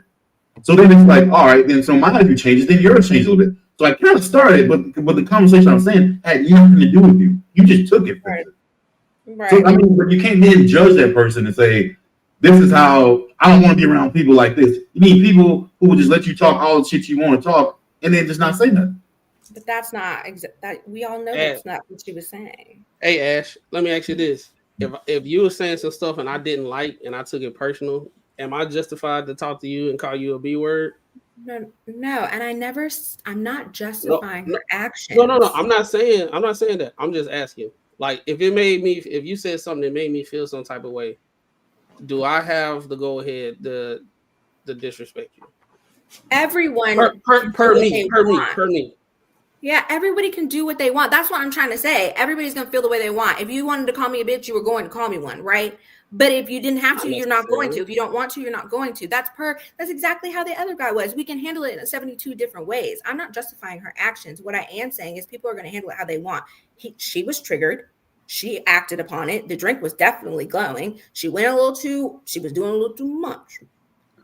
But if that's how she feels, that's how she feels. And I completely understand on how she feels per how she feels between him and her. She saw something she didn't like, and she's allowed to. We're allowed to react to different people. I can pick somebody out and I can see it. I literally spot them a mile away and be like, nah, I know I don't fuck with that one. That's just how it is. You learn from experience. Is it okay that she said all those things? No. Like, she called him a whole bunch of names. I just don't think men move that way, because if I was about to get in my car and I've been drinking a little bit, I'm a grown man, and my boy's like, bro, I don't think you should drink that. I don't think you should drive. And he takes my keys because I'm gonna fuck some shit up. Instead of him being like, you know what, bro, you're a grown man. Go ahead. Hey, do what you gotta do. Like, you know what I mean? Like that's not a friend. That's not cool. I can do whatever I go to do. I'm a grown man. That's my car. I pay for alcohol. I get all that shit. But to be a friend or want society to be good, you gotta pinpoint what's not good thing, what's just not good, and lead those people in the right way to say, hey, I know you can do this shit on your own, but that's probably not the best way to handle it. I agree. I agree with Courtney on this one, man. It's like, I think the whole premise of this video, I mean, you can take whatever you want to take. You can take whatever you want as disrespecting and everything, but I think the main thing is this was a good illustration of what a lot of men with sense are talking about when we warn like women, like, don't be just talking crazy to any guy. It's like what is called, Courtney, pre-active protection, proactive protection instead of reactive protection. Yep. Right. So I would see, like, if I was a dad and everything, and say my daughter, she described this guy right here, I would say, well, more than likely you probably just need to, before it get crazy, remove yourself from the situation, because you just don't know how it's going to go.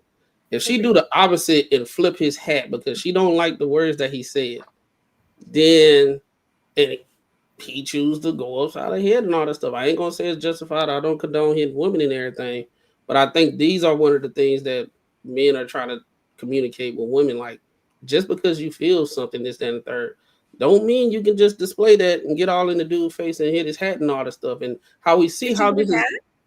She tried to. Oh, I didn't. But he backed up. She tried to flip his hat. Yeah, I think that is. So then this is a good illustration right here. She was the aggressor, right? Yet the woman is going to him. His hands up. He like, I ain't trying to have no problem. This woman with the pink is laughing and trying to get on him to not react. But she can do whatever she want to do. Now, if this was the other way around, the host would have got up. People that was in the camera would have got up. They would have did a whole bunch of stuff. So I think that's what Courtney was trying to allude to. Like women need to like be careful when they interact with men in this way. If you do not like what you are more than welcome just to get up and say, hey, I don't like how this is going. I don't like him. F him. I'm gone. Right? No, she fed into it and actually was acting worse than everybody on the show. And became belligerent.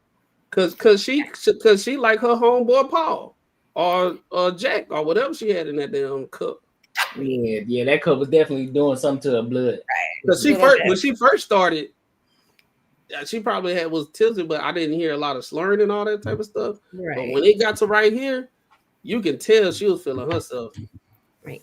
And I think also too that comes from, I think that women should be able to express themselves if they don't like something that a man says. I don't think to immediately walk away, but I do think that you should never put your hands on a man or a man put his hands on a woman.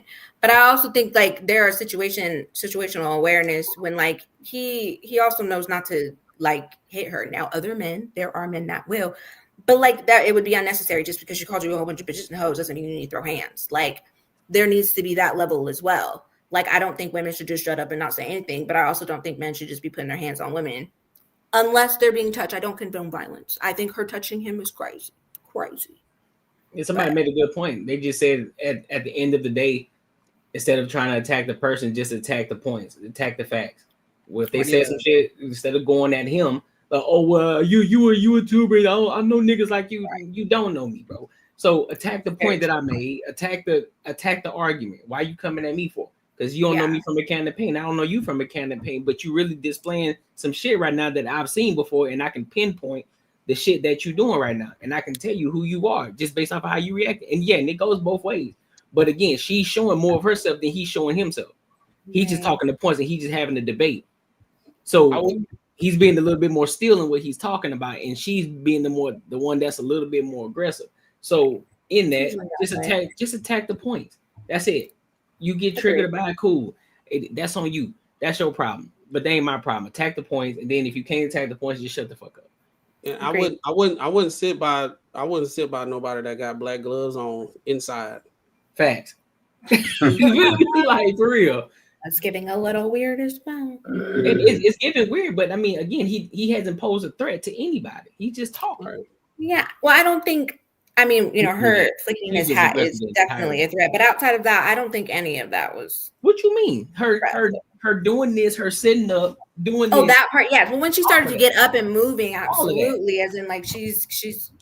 I think to normal people, in the sense of him of being like, you can see when people are becoming belligerent. If you're a normal person, you're not gonna be as rowdy as they are. That's just kind of like normal human nature, if you understand what normal means. Like if the people on this panel, if a girl is getting rowdy with you like that, is your first instinct to go back and be also rowdy, or are you going to be calm? It depends on the situation. In this specific situation, I might feel like arguing with her. That part is fine, but are you going to feel like doing anything else? But I'm talking about, you know what I mean? Like, I might push her ass. If she try to touch me, I might push her.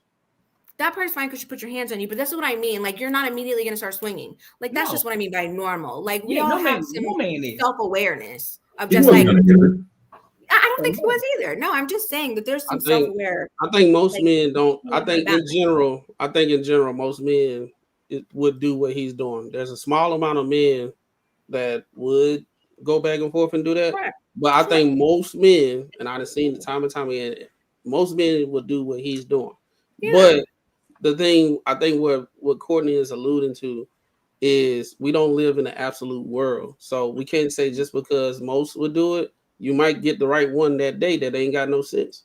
And that's the proactive protection that I think a lot of us men try to tell women. Don't put your hand just because you don't like the dude, don't put your hands on them.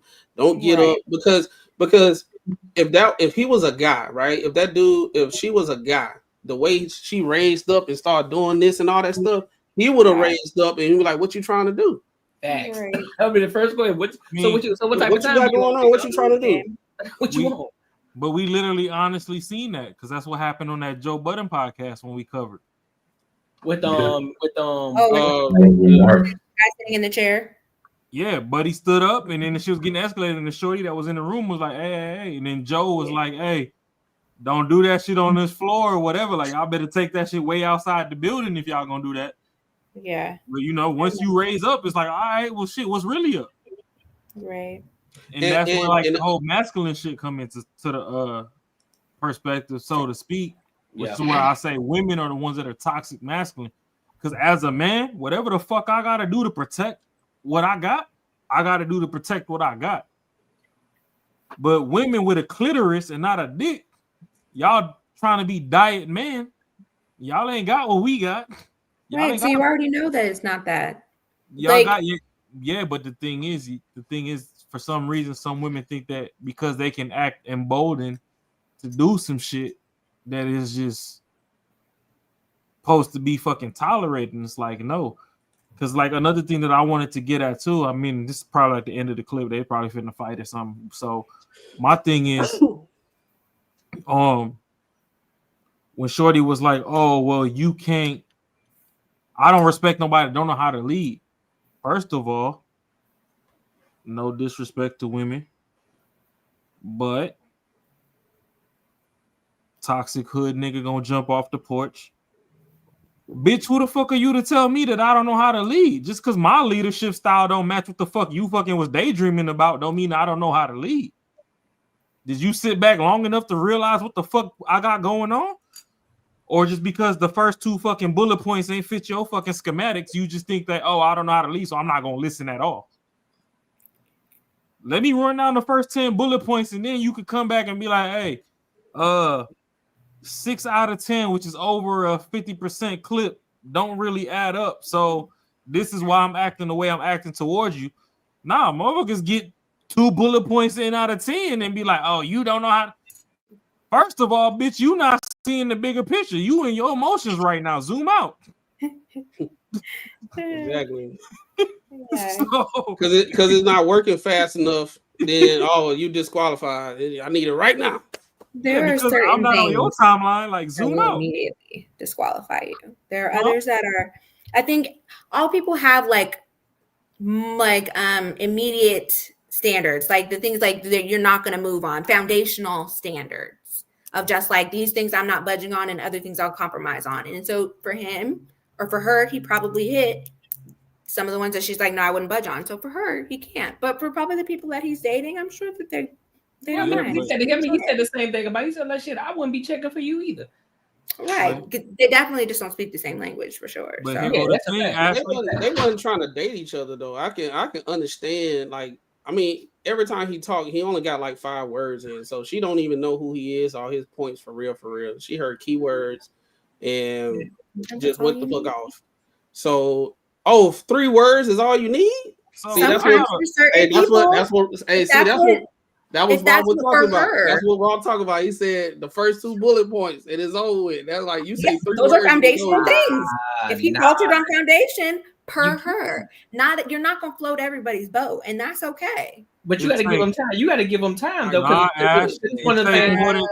If he said foundational things that he doesn't do, why would she give him time? Now I'm saying as a friend, just conversation, sure. Ash, I got a question. Okay. Are we building a garage or are we building a house? Depends on how you build it. It takes more than 2 slabs of foundation to build a house. Right, but it also takes a lot of work to build that house, and I need to know how you're gonna build it to get there. So if I only pour 2 slabs, that's enough to hold an RV in the garage. But did you tell me how you were gonna get there before you started pouring the slabs? I ain't gotta tell you the shit. Pass. I want communication. Hey, check this out. Everything needs to be communicated, but it needs to be open. When y'all go I'm not to gonna church, let you lead me blindly. And this is not you personally. This is the greater 80% of society. Okay. When all these women that gave the pussy to fucking 40 niggas and then they go into church and they trying to find the Lord, do they disqualify the Lord after the first 2 points? Or do they wait and find understanding into the bigger picture is what the fuck the Lord is telling y'all to do? The Lord is fine. I'm not wasting my time with men. So no, I'm if you're just not going to asking. show me up front, I don't want to hear it. I don't gotta show you nothing up front. I'm not telling you I can make you orgasm in 5 minutes. I ain't gotta pull the dick out and show you that shit. I'm showing you how I'm leading. I ain't gotta show you that up front. And that's okay. You gotta trust me and see the bigger picture. If you come to me and I got a 6-bedroom house in a G-Wagon, what the fuck else am I gotta show you up front for you to fucking realize that, hey, with or without you, this program is on a roll? Now I need to know, are you emotionally intelligent? Do you know how to communicate? There's a whole bunch of things. But other women, that's why people get married. Everybody finds their person. This is why I'm going to dive into my toxic hood nigga bag and be like, bitch, fuck your feelings. Shut the fuck up and let me lead. And I'm going to exit. Thanks so much. And that's okay. And I'm gonna Find be someone like, else hey, will that shut up. ass still fat. Marcus though. was Please just stop talking harder about when it quiet jiggle. women. But bye, bitch. Find a quiet one that doesn't care. I personally, you're gonna have to use your words over here. Yeah, but that's okay.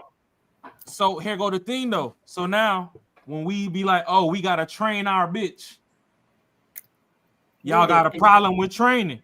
Y'all got a problem with these keywords. I remember this, yeah.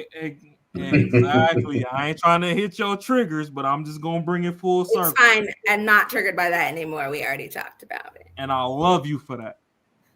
You smile so beautiful. I love you for that. But how long, go ahead, Matt. How long would it take for you to be with a guy that you will feel comfortable enough that he don't have to run every play by you? You just confident he gonna do it because he got proven track record. I don't think that there's a time frame. I just feel like, you know how when you know kids are mature enough to get a phone? I see it as the same thing. You know, like, because it really doesn't matter the age as long as your child is mature enough because they've shown you that they're mature. Not saying that you need to wait 9 years to do it. I'm just saying in general of when you find a child that's mature enough to have the phone. Instead of being like, well, I'm going to give it to her at 15, she might get it at 9 because she's mature enough for it because she's shown that. I got a question for you. In the middle of that, when we were kids, we had, you know, the AOL chat rooms and all that back then. Crazy work. You know, when you had the ASL and, you know, all that shit. Yahoo, yeah. Be 100% honest. The type of shit we was doing behind the scenes, we were mature enough for that shit. Should have never had a computer. I was wilding out. But I'm still responsible. There are other attributes, though, that led me to still be responsible. I'm not saying that everything has to be perfect. Yeah. You're so beautiful. My bad. Go ahead. Yeah, so that's my thing. It's like a lot of these people ain't mature. The problem is, as a parent, a lot of parents just reach a breaking point at the anxiety because they want to control certain metrics, certain factors, and that's why you give your kid the phone. You know right now, especially with Apple products, if you want to go Apple over Android, especially with Apple products, you know that you can track that bitch wherever the fuck is at by yourself. You ain't gotta depend on the police department. Right. You can do find my device and figure out wherever the fuck that device is at, as long as it's within your network. Yeah. So did you really trust that kid, or did you just want to add extra parental guards? Well, that's what I mean, though. You find them responsible enough to have the phone, and then of course you add guards, which I think is the same thing. Like, that's what I mean by leading. Like, obviously you're not going to have every play-by-play, but there's enough there to be like, okay, this will work, and then you grow with that person. But here's the thing, though. But here's the thing, though. I just think that it's a personal thing with, you know, with the women who feel as if they have to question, like, okay, can you tell me a little bit about this? Sometimes just let me rock out. I got it. Don't trip. Because a lot of times, because you got to look at it sometimes too, though, because a lot of women want men to conform to what women want as far as communication. All right, sometimes, but in this situation, I need you to conform to what I need. Listen, I don't need to communicate this to you, nor do I want to, nor do I care to right now, because I got things to take care of. So just sit back and just know and trust that I got it. Because most men, my word is my bond. So if I tell you I got it, that means I got it. I don't need you to question me, because now you're gonna piss me off.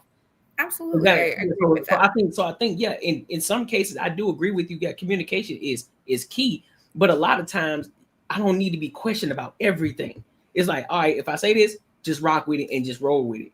Right. And when you prove that, absolutely. I definitely get when I say by prove it in the sense of if you say something to me, because this is how I also clock men of being like, I'll see how this goes. If you tell me a whole bunch of things but don't follow through, you're already leading to me where I can't be trusted. So if you tell me things and you follow through, I'm already going to start relaxing. And I'm not the type of person to be like, what is this? What is this? What is this? What is this? That's not what I'm talking about. I let you show me, and then I move that way. I'm quick to be like, okay, never mind, I don't like it.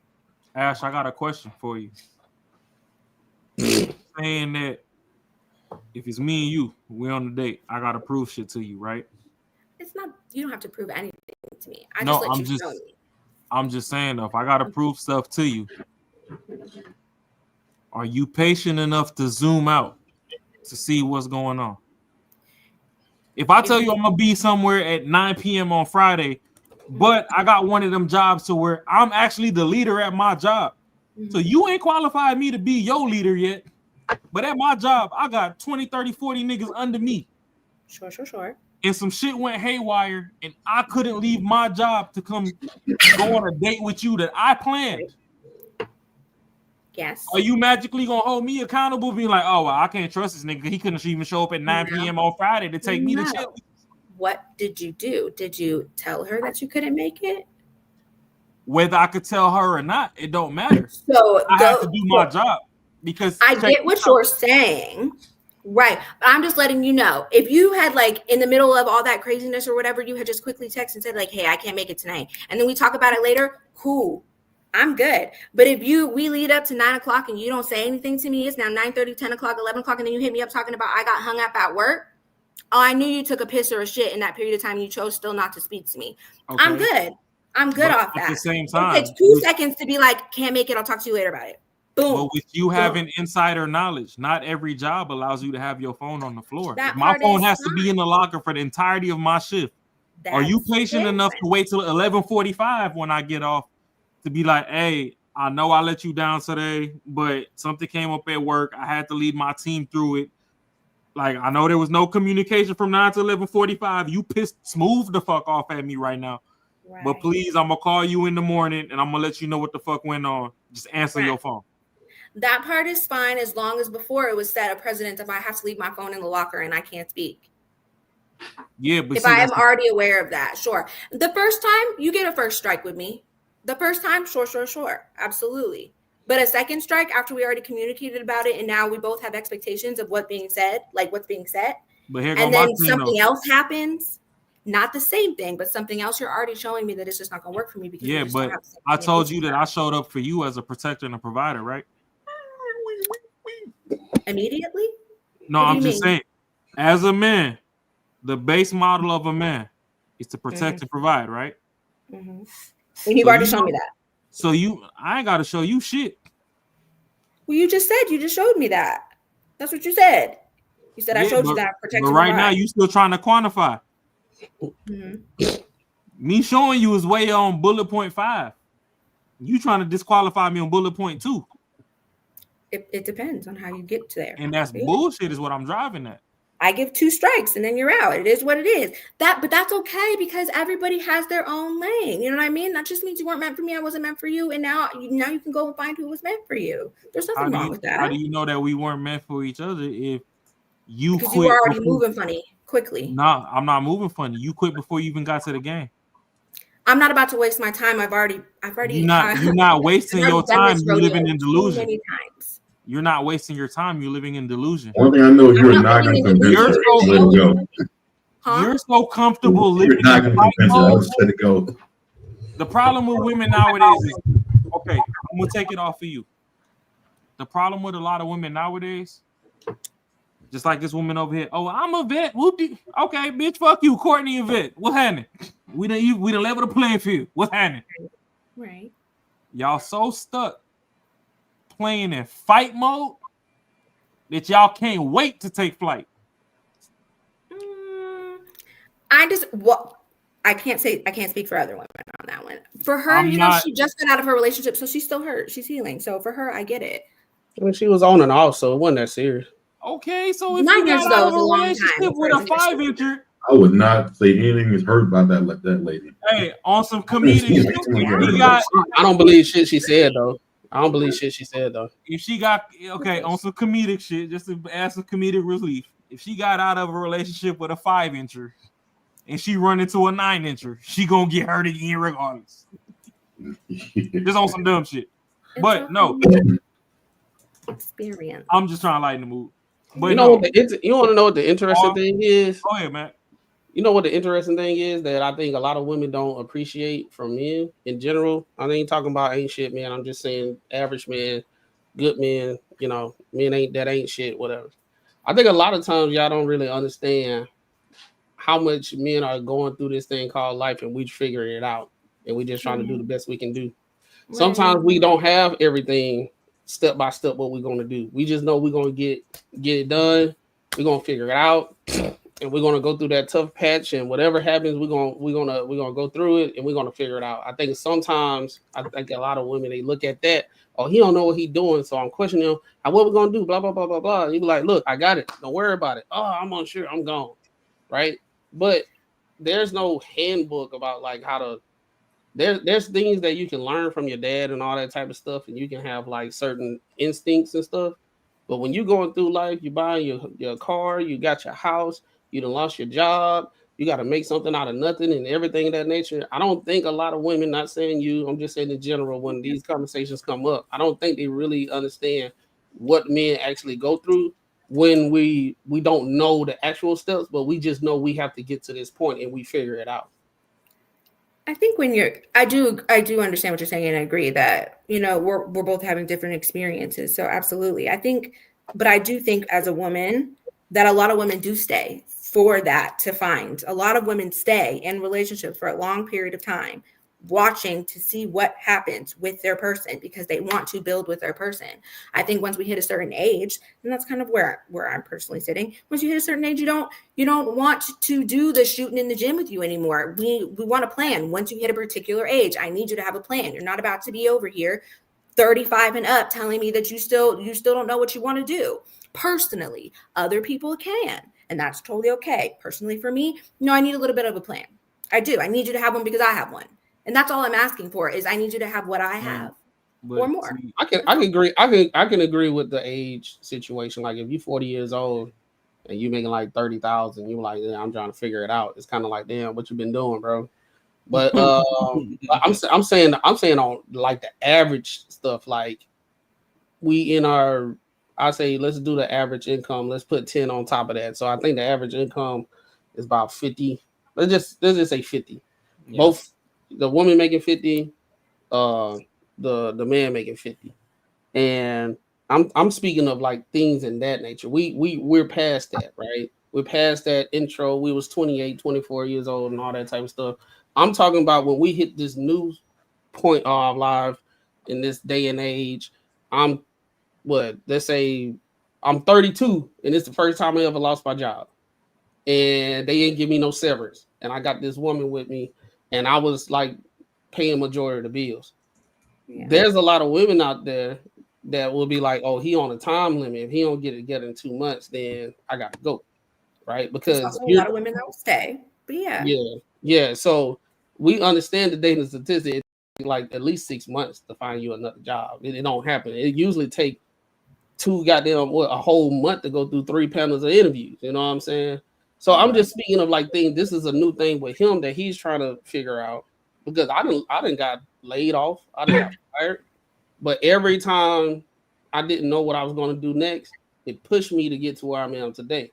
Right. So now I'm with a good company. I ain't gonna say who, but I'm pretty sure you probably see it every day and consume whatever about 2 times a day. No homo though.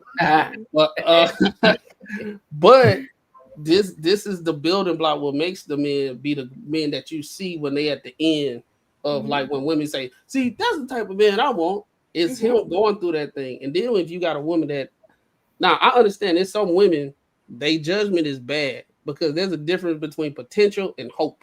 You got a lot of hope. Follow the potential a lot. Hey, I ain't gonna hold you cooking with that one. I was a victim of that shit too, bro. They hope that he will get his act together. You know, he trying to be a rapper and all that stuff, and they hope everything gonna work out. But yeah. All right, they hope he gonna be just a decent human being in the world, corporate or whatever. We don't need to go the revenue, but yes, right. Well, they hope, but when you have the potential, it's like an everyday conversation. All right, babe, what you doing today? Well, I can't, that date that we talk about, I can't do it because couldn't find out I got to take the certification next 2 weeks or whatever. So I got to really lock in. I ain't going to see you that much. I'm going to try my best, but X, Y, and Z. That's potential because you see he's actually making actual steps to where he's trying to be. Hoping is he playing the game and everything. You be like, oh, I thought you were studying. I'll just do it next 2 weeks and everything. And then you hope he get his act together. And I think a lot of women conflate that and they go through their life and they be going through this hope and they say, well, I ain't got time for potential. It's 2 different things. Potential is you seeing the work. hope is like he's fine. He lay it down in the bed and everything. This is all I want in a man. I just hope the finances. Hey, Ashley, I got a question when macaroni is done. I got a question. That's it. That's it. I just want to like all the women. That's the same as like how you guys see top tier and how you think it's one way and we think it's another. That's the same thing how we see potential. Ash, we see it one way. I got a question. I got a question. Yeah. Me and you go together, right? We've been going together a lot. Hey, you been I know. Y'all been going together. Y'all been going together a lot tonight, bro. No, but this is the thing though. I'm just trying to paint the picture without just making up imaginary names and everybody get lost in the story. Like, what the fuck going on? Me and you go together, right? I told you no matter what, I'm providing, I'm protecting. Right? Mm-hmm. A wrench gets thrown in my program. Right? Mm-hmm. Sometimes as a man, men sometimes they also believe in their women. I mean, I know a lot of people on podcasts probably ain't gonna tell people this, but sometimes men do go to their woman to get grounded, to seek counsel. So here go my thing. Here go my thing. It even goes back to Buddy that had the kids outside of his relationship. Can you believe in me longer than I believe in myself? If I give up on myself, will you stay there long enough to reset me? Now, if you can't, if you absolutely can't reset me, I understand that part to where you leave afterwards. Yeah. But my question is, because this is the problem with a lot of modern women. They give up on their man before their man even give up on himself. It's also too depending how men act when finances, because a lot of men are built on finances. That's where they feel. It depends on how men act. Like when you deal with certain men that are financially hurting, they struggle with everything else. It's how they treat you. That's why, like, you never date a broke man, because he's gonna treat you like shit. But that's the thing, some that are like that. That's why we I'm not come up going, with that thing. and I understand that. I'm not going to tell you to subject yourself to a man to where when you got into a relationship with him, he was financially broke, because before he became financially broke, other processes in his system broke way before that. Right. But if you came into a healthy situation to where everything was working and a wrench got thrown into his program, because a lot of shit happens. It's like a relationship is in symbiosis, right? It's kind of like the movie Spawn.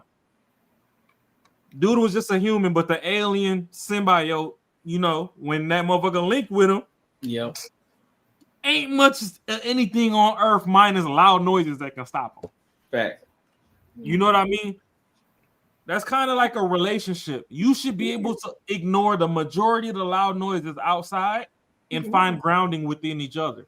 Absolutely. That's your person. Right? Absolutely. So my thing is, if I know we joking about on the pod, but if we go together and I get down bad to where I give up on myself. Yeah. As a woman, knowing that when you came in, you bet all your cards on me. Right. Do you have the wherewithal to at least try to reset my grounding to where I get back on track to take care of us before you give up on me? Absolutely. I think that's just if the immediate time a wrench gets in my cog, you fucking dip. That's where you get all these super villains from, and they're like, "Fuck it, why do I need a bitch? Like, I just need some pussy. I just need some head. Like, why am I just depends on the person. But I mean, if that's your person and you rocking with them, of course you're gonna stick around to see where it goes after. But I mean, if it's not, then they're gonna leave. I think, it obviously hurts and shit like that. It's fucked up, but that also just lets you know that wasn't your person. Let's heal and move to the next. Because from the podcast, like, she's disqualifying Buddy before she even got to the starting line. It's just like Courtney said, he's a vet with a podcast. What the fuck do you mean? I mean, we can go to Buddy's channel. I think he got like 10K followers. I thought she was talking. The one next to him is that he does podcast. Yeah, the one that's sitting next to her, or the one across. Yeah, no, dude that was sitting in the middle. That's his program. Oh, he does podcast. Right. He got like 10K followers. But is he like What kind No, of podcast? I'm just saying, most people start a podcast, they can't even monetize the bitch. And That monetization part is is $1,000. totally fine. It's not about the numbers. It's about what the content is about. And I Rising women. I understand that as well, but whatever your content is about or not, you made it beyond the starting line to where you're actually getting paid for showing up now. You no longer doing this shit for free. She knocked his business. She was knocking him as a person. She wasn't knocking what he does in the sense of what he does. She's knocking his personality. Oh, she said you're a podcaster many of times. Yeah, but in the sense of, because when we think of podcast men, that's why we say like okay, like those men.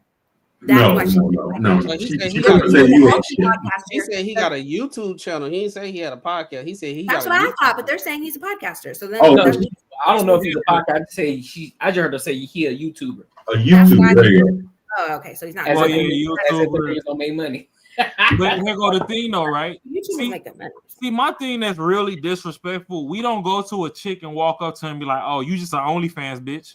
Some do though. Some do. I probably look at even Marcus. Thank you. I know, yes, but the thing is, if you can capitalize off of it, whether we agree with it or not, we let you rock. Yeah. Some don't.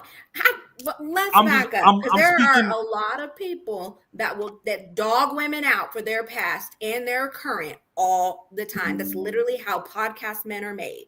But it depends on what they're trying to do. If they think they can hold up with like just say Donald Trump in a conversation and they think they deserve to be in those rooms, then no, you'll get dogged. But yeah, if you just say, yo, I'm making money, cool, like no, this is fine. Oh, do you think there's a lot of podcasts? I'm speaking in the spectrum of the majority. The majority of dudes is like, I probably wouldn't marry you, but we could go get dinner or something.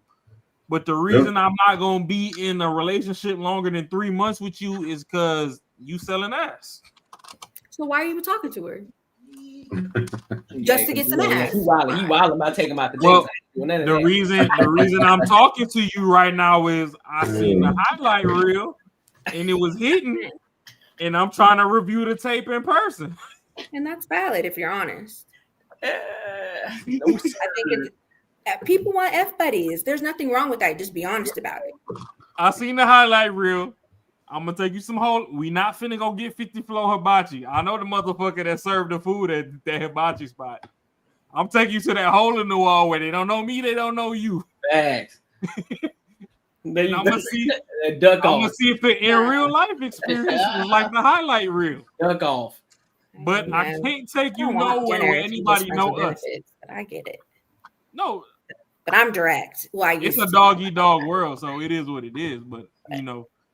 Yeah. I'm just letting you know why some people will entertain you for a short period of time. I know why y'all do that shit. It's fine. Hey, the highlight reel look glorious. I might have to see about it. But yeah, I think she was wilding out. She did go a little extra. I understand her on, how she feels about him that's just what she feels. I get it. The stuff that you've been through, you can see through men sometimes. But did she need to do all that? No, there was a little drink in her cup. He handled it well for what it was. My problem is a lot of women, they step into this lane to where they're shoulder to shoulder with men on a daily basis. And then they embolden themselves to thinking that, I'm not going to say that they're equal, but they do think that to varying degrees they can stand at damn near shoulder to shoulder with men on a daily basis. And it's like, no. At the end of the day, femininity is y'all chilling, y'all fucking shit, and y'all actually believe somebody that sets a lead. It's y'all superpower. That's what it is. And masculinity is somebody that knows how to create something out of nothing. Men don't have a fucking manuscript as to how to be a man. That's a day-by-day play. So sometimes I don't even know what the fuck I'm telling you to do, and you believe in me. But I just feel like, when I did 100 bullet points and I rounded it down to 80, this shit makes sense. So that's why you speak to your woman so she can help you round it out. That's the whole point of a team. Yeah, tell her your 100 bullet points so she can help you narrow it down to 20, and now both of y'all know how to move to get it. But here's the thing, though. Sometimes all I need to do is give you the instruction and for you to execute. I That don't need part you to is start. fine, depending. I don't need you to start dissecting the shit, because once you start dissecting the shit, and I start coming up blank, now you're not trying to listen. Well, that I need it to sound logical. I'm not about to be out here doing something that I don't think is smart. It don't gotta sound good. Well, that's communication. I'm not about to be doing something I think is stupid. No. No. But if we communicate and we work together, and I fully understand where you're coming from, absolutely, I'll support you. I'm gonna still do me, but I'm gonna support you. If I took you out the pool and been like, "Hey, I'm willing to die for you. You willing to die for me?" And you like, "Oh, that's a decent concept, you know. All right, I'm gonna test you for a week or two, and I'll show you that I'm willing to die for you. Now that I put you on the line to die for me, and you know that I don't want to lose you, don't get me wrong. There's people that there's people that elect some sacrificial lambs. So don't get me wrong. But love how Marcus understood. Nobody, man. I don't give a fuck. Don't get me wrong. It's some crash outs out there that will really elect some sacrificial lambs. But once I showed you that no questions asked, I'll die for you. If I give you some instructions and be like, "Hey, would you die for me behind this?" And you know that if shit hits the fan, I'll damn near be like, "Fuck it, we die together." You gonna still question me? I think you need to use different analogies, because you're just going off of death, and I'm like, what is that serious for it to be like, you're gonna die for me, I'm gonna die for you? And we're just going to the store. What do you mean? That's the beauty of being a woman, right? And I appreciate that. You know what I mean? You got because a man, we don't gotta question this shit. And that's just we like fuck it. The deep end is the deep end. I done did this equation 100 ways, and I realized, you know what? There is a 60% chance that I make it. 60 is greater than 50, so we over half and half. And you know, I think that's valid. Just like Smoke just said, we put our faith in God. If I jump off the diving board, I need you to jump with me. The reason it even got to 60% is because we jumped together. If you stay back on the shoreline and you questioning me, and I will jump. But if it doesn't make sense and it's not logical, and you're not willing to discuss for us to make it to where it does make sense, I'm not jumping. But you can find somebody who will jump, and that's okay.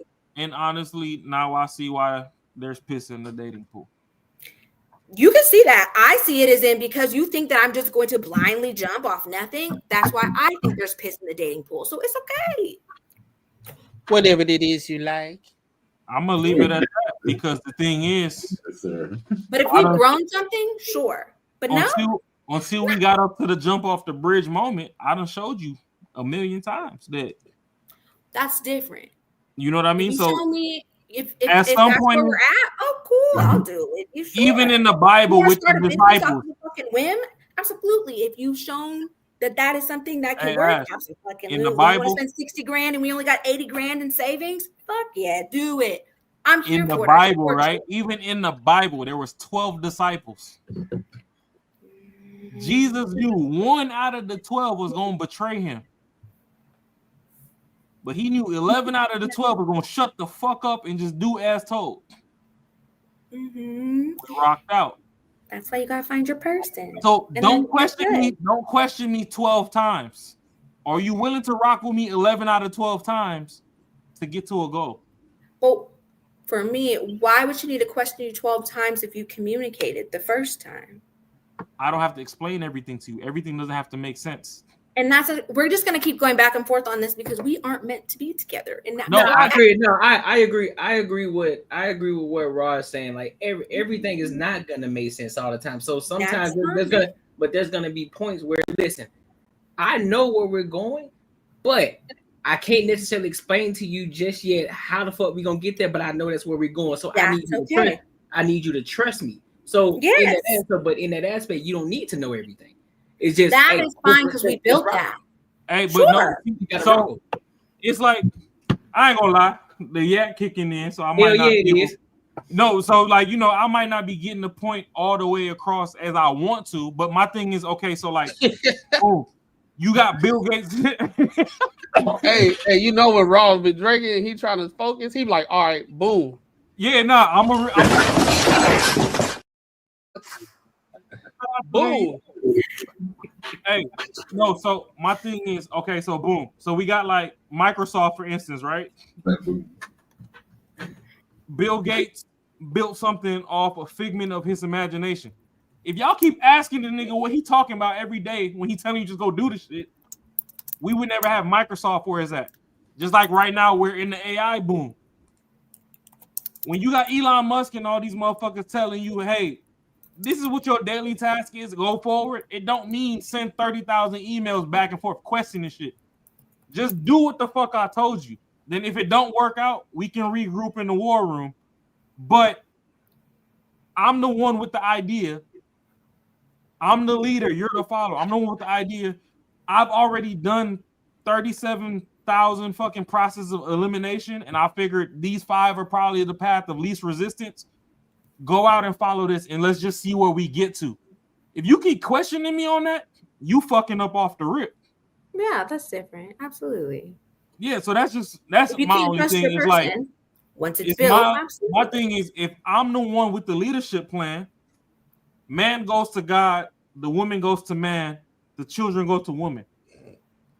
If I done already went to God, who are you to question me all the fucking time when I done told you to do something instead of you at least going out and trying it? That's the thing. A lot of women, they don't try anymore.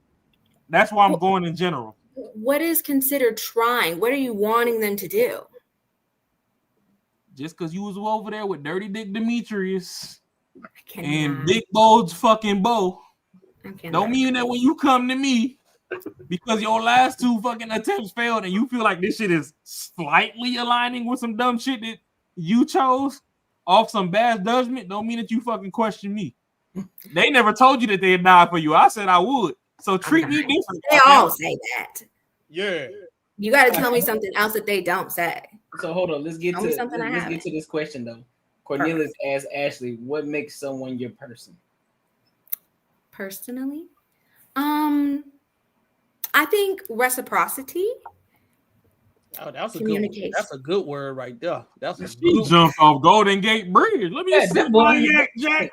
That girl good. That girl good. Good, boy. How many syllables that is in there? I can't do no more than 2. Yeah, silly. Communication, emotional intelligence, patience, understanding, financially stable. Let's be real. Yeah, I think that those are high points that I like immediately start looking for of like what comes that makes someone my person for sure. That's fair. How they treat people, kindness, all of those normal basic good morals. character, humility. You know what I'm saying? Yeah. And a toxic thing with these podcasts is we speaking from our 30s. Because in your 20s, financially stable, I wouldn't really put right. Point. I built the life that I have, and so I expect a certain level. Like in your 20s, if you're building towards financial stability, totally different. There's I used to be leeway. a ride or die in my 20s. Fuck that shit. Now. That's fact. Damn, now I can't even pump your gas at the gas station. That's crazy. Can I use your car? And as long as you don't fucking catcall me from the door and expect me to come back and walk to you. Hey, what's up, beautiful? Hey, Red. Hey, yo, man, let you have friends. Need that one. He lying. He insecure, ain't it? I ain't like that. You gotta hit him with that T Grizzly. Like, damn, you carry that ass on you every day.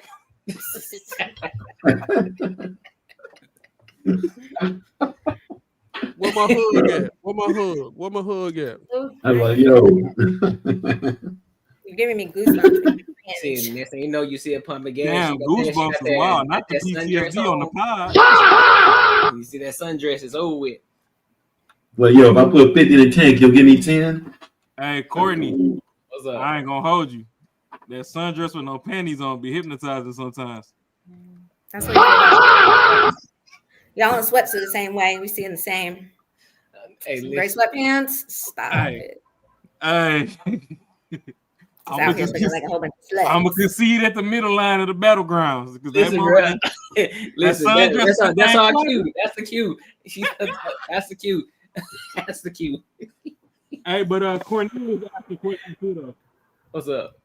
Oh, who asked me? T Smoke?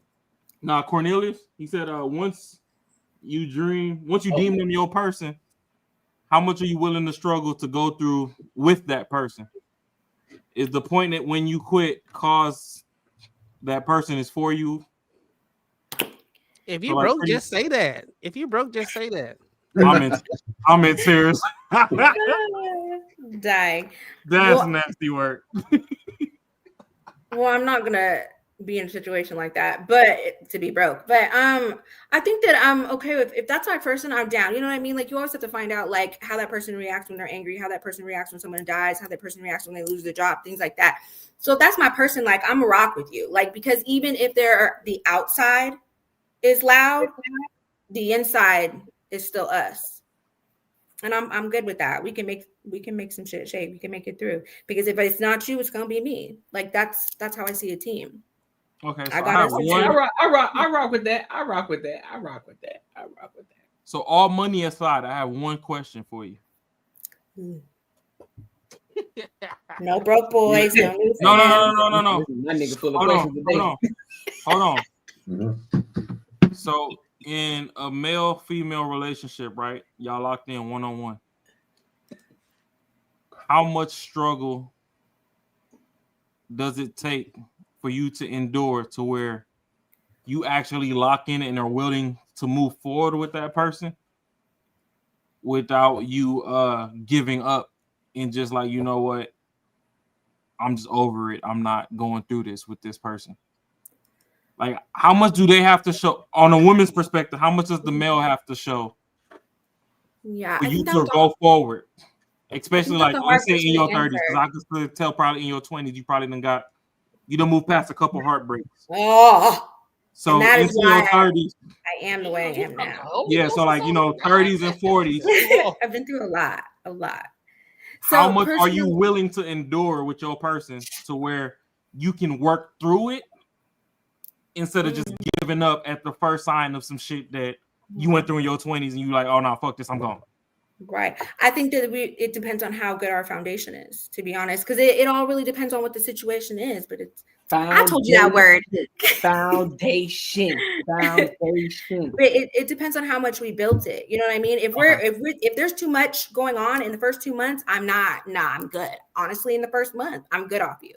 You know what I mean? So, but if we're in for a couple of years, like at that point, especially because I'm intentionally dating, we pretty much we're locked in at that point. Where currently I am in my life right now. If I'm with you that long, you're most likely my man. So I got you. You know what I mean? And we're unhappy continuously for long periods of time. There hasn't been like a recovery point. It's not us anymore. It's everything. That is probably when I'll exit. But I do understand the ebbs and flows. You know what I mean? It's not going to be rainbows and sunshine all the time. I don't expect perfection, but I do expect connection. I was just wondering because a lot of people hop on this internet shit and then they just so fucking polarized and toxic. Like, not over here. Like, don't preach therapy to me, and then you ain't even fucking recommend your therapist to me when we together, and you just gone. Like, hold on, shorty. All this shit you saying online sound good. You ain't even fucking practice that shit in real life. Like, practice what you preach. At least. What I talk about, I preach. That's my only. So basically, Ash. So basically, what you saying is we got to close this now, bro. Okay, all right. I ain't gonna say nothing. I'm gonna shut up. Nah, let Matt cook. I'm done. Let Matt cook. No, I was just going. It was short. So basically, Ash, to sum it up, if a guy get through like the basic requirements in say about 2 years, you'll like I guess like be more. You'll have more faith in that person to go through life together. Absolutely. And I probably will after the first to second. Yeah, for sure. You know what I mean? Because I'm weeding them out in a couple of months. So yeah, if we make it that long, you're most likely I rock with you hard. What if he say, can he borrow your car? Why doesn't he have a car? No broke boys, no new friends.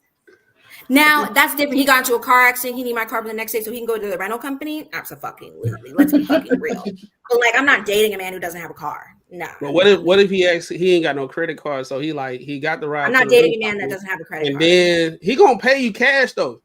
I'm not dating a man that doesn't have cards. A debit card? Be so for real. I'm 35. No, he has a debit card. He just can't. He can't do it. He ain't got a credit card to get the rental. So he use your credit card so he can pay you cash. He gonna give you the money right there. I want an adult. I'm not playing these games. No. Hey, that's an adult thing not to have a credit card though. You ain't in debt, so that's pretty adult. That part is fine, but you can have a credit card and not be in debt. You know what I mean? You don't have to utilize it. Hey, she said you're not gonna make it to be a dope boy with 95 Air Max. She don't even want to hear about that. If you know that's gonna be temptation, and you say fuck it, I'm gonna keep that temptation out.